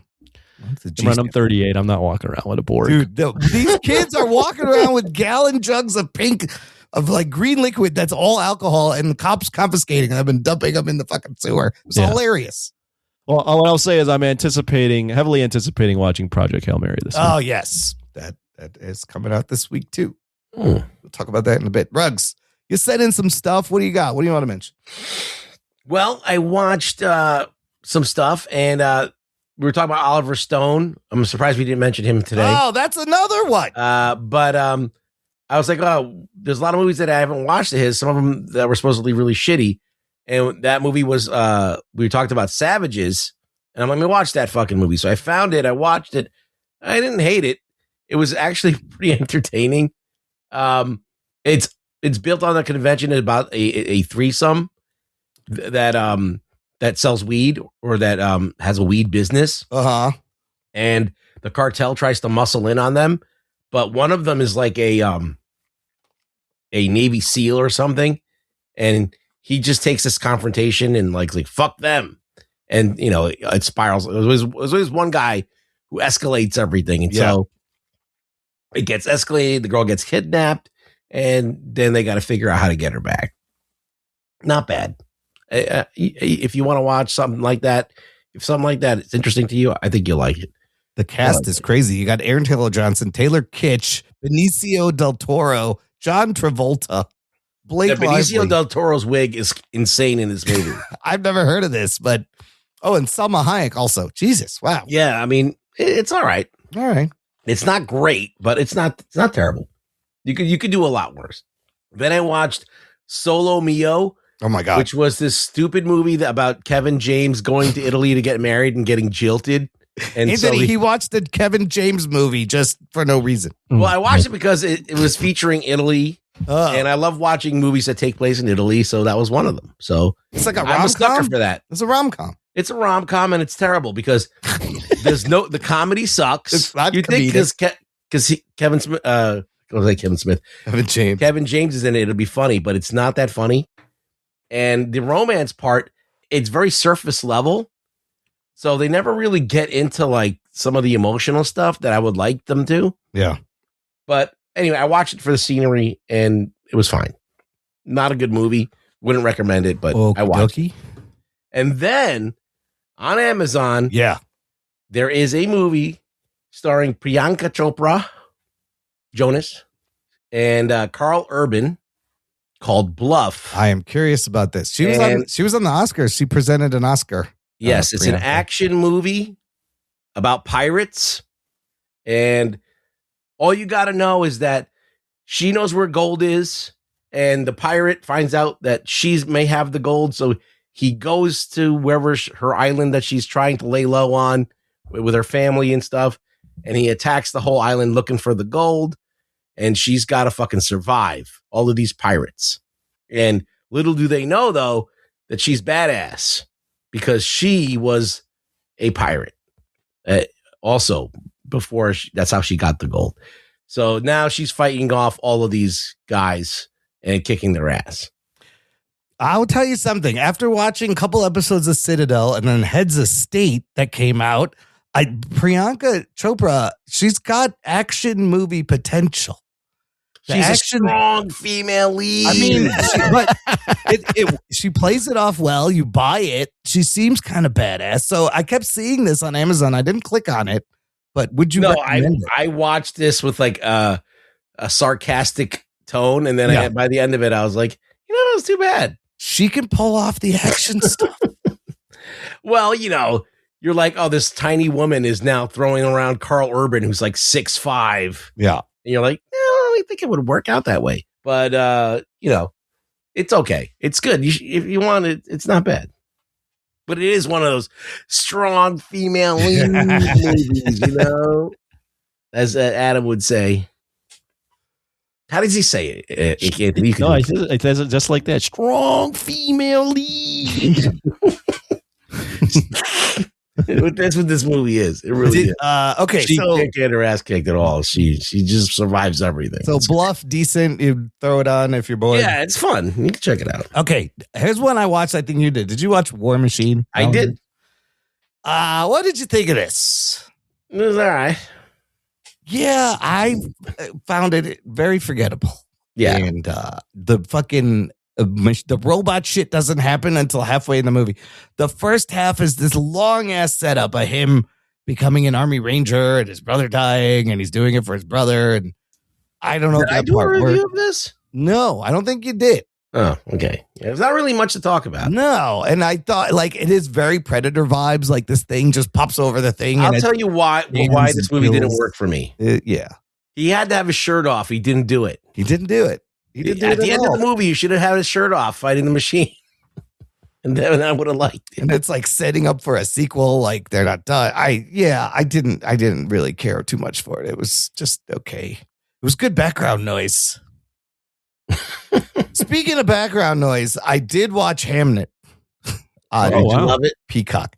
Now, here's I don't know if I was really high. I don't know if I was too high, but I kept fucking falling asleep. It's a slow movie. It is a very slow movie, but it is beautifully made. And look, you gave Jessie Buckley not one, but two birthing scenes. One where she's just out in the forest, just screaming her head off on the ground. And then suddenly she birthed her own baby and the umbilical cord's cut. I'm sure. I don't know how that happened. But, because the birthing scene is often, it's so cliched. So it's a big thing for actresses. How are you going to do this? How are you going to do it to make it different? They give her two of those, and then they give her, oh, my son is violently dying in front of me scene, where she has to react. And she killed it. She nailed it. I did like the parts with Will Shakespeare, too, where you literally see him come up with the to be or not to be speech. I like seeing the Globe Theater and how the Shakespeare plays might have been, where people are just like right up to the front of the stage. It's kind of crazy. But it's a very slow, sleepy, sad movie. I thought the relationship between the family seemed very sincere and original. They seemed very real, like they were a real family. Mm-hmm. So the kids did great. The Hamlet kids were good. Yeah, the kids were really the boy. I heard really a lot good. that the kids were good. Yeah, the kid was good. So yeah, it was. I don't think Ruggs is gonna like it, and I just had to see it for. I toyed with watching it so many times, and I was like, I'm not ready for this movie. No, it's Let me watch Pirates. Yeah, it's a lot more fun. Speaking of Pirates, One Piece season 2. I've watched the first couple episodes. This is a fucking great show on Netflix. It's so much fun. You know what? I like it too. I like it a lot.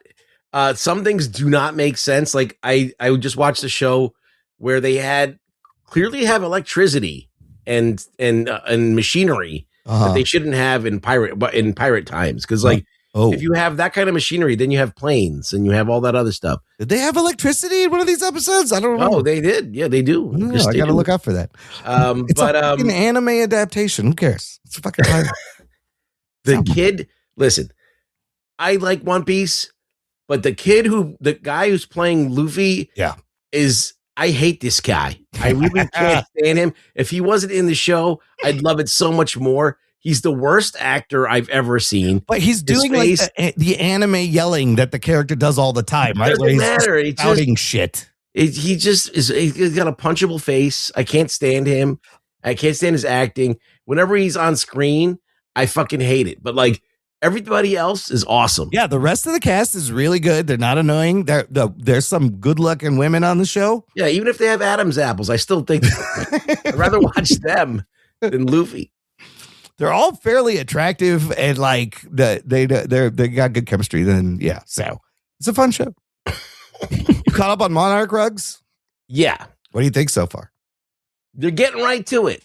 They're getting to it. There's monsters all the time. It's good. I will say 3 episodes. I feel like it's a little better than the first season so far. I mean, it is hanging its hat too much on them all being cheaters and being bad with love and horrible people in relationships. Kate is still fucking annoying. I don't know why they write her like that. She's the worst character. Yeah, they're failing at making anybody likable in this show. Yeah. But they got monsters. Yeah. I don't know about this Apex stuff, but whatever. Let's see what happens. All right. Next week, like Anthony mentioned, a couple of things to note. But before you hear us next time, Invincible Season 4 will have debuted with its first 3 episodes on March 18th, the Wednesday this show comes out. And then the following Tuesday, March 24th, Daredevil Season 2 starts. But the big movie this week, we will be reviewing Project Hail Mary. And listener, I need you to go buy tickets to this because it's in my box office draft. I need a big opening weekend. I need this thing to have legs and sustain. It is currently at 148 reviews on Rotten Tomatoes, 95%. Oh shit! On the Rotten Tomatoes so far. So that's not bad. And the other thing that I think is going to help sell tickets is possibly we are getting the Spider-Man Brand New Day and Dune 3 trailers coming out the same day attached to the movie. If it's not then, it'll be like CinemaCon. They're going to show Spider-Man. But I feel like they're going to be showing the Spider-Man trailer. So that may movie. I think it's projected opening 60 to 80 million. Well, Project Hail Mary? Yeah. Wow. Which would be a great start because I needed to make money. You needed to make money. Why? Because it's in my list on remember the box office draft? Shit. You're right. We got to keep track of these. It's the first movie, I think, on our list to come out. Oh. So start tallying up the fucking numbers, the dollars. Go see it. Go Do support we it. have a Run. prize? Do we get like the lion's share of a prize or You something? get like 10% of the profits. Yeah. No, winner gets a kick in the nuts. I don't know. Yeah. That's a prize. It'll make you feel something. You earned this kick in the nuts. But that's it for this week. Anthony, what are you doing this week? Nothing. I'm hibernating after that St. Patty's Day. Oh, you got to recover. That's right. Yeah. Ruggs, where can the people find you online? You can find me at Rug Boy Show, and I'll be trying to watch this Project Hail Mary shit. There we go. Sign up for the Patreon. You'll hear our instant reactions. All that stuff you can find on our website, jockandnerd.com, for all the ways to follow, support, get in touch. Share this show with a friend. Best and easiest thing you could do to help us out. Thank you for listening to the Jock and Nerd Podcast. My name is Imran. My name's Anthony. He's the Jock. He's a nerd. We'll peep you next time. I'm pumped. Yeah, me too. Sometimes it may be good, sometimes it may be shit. You play with your balls a lot. Jock and Nerd.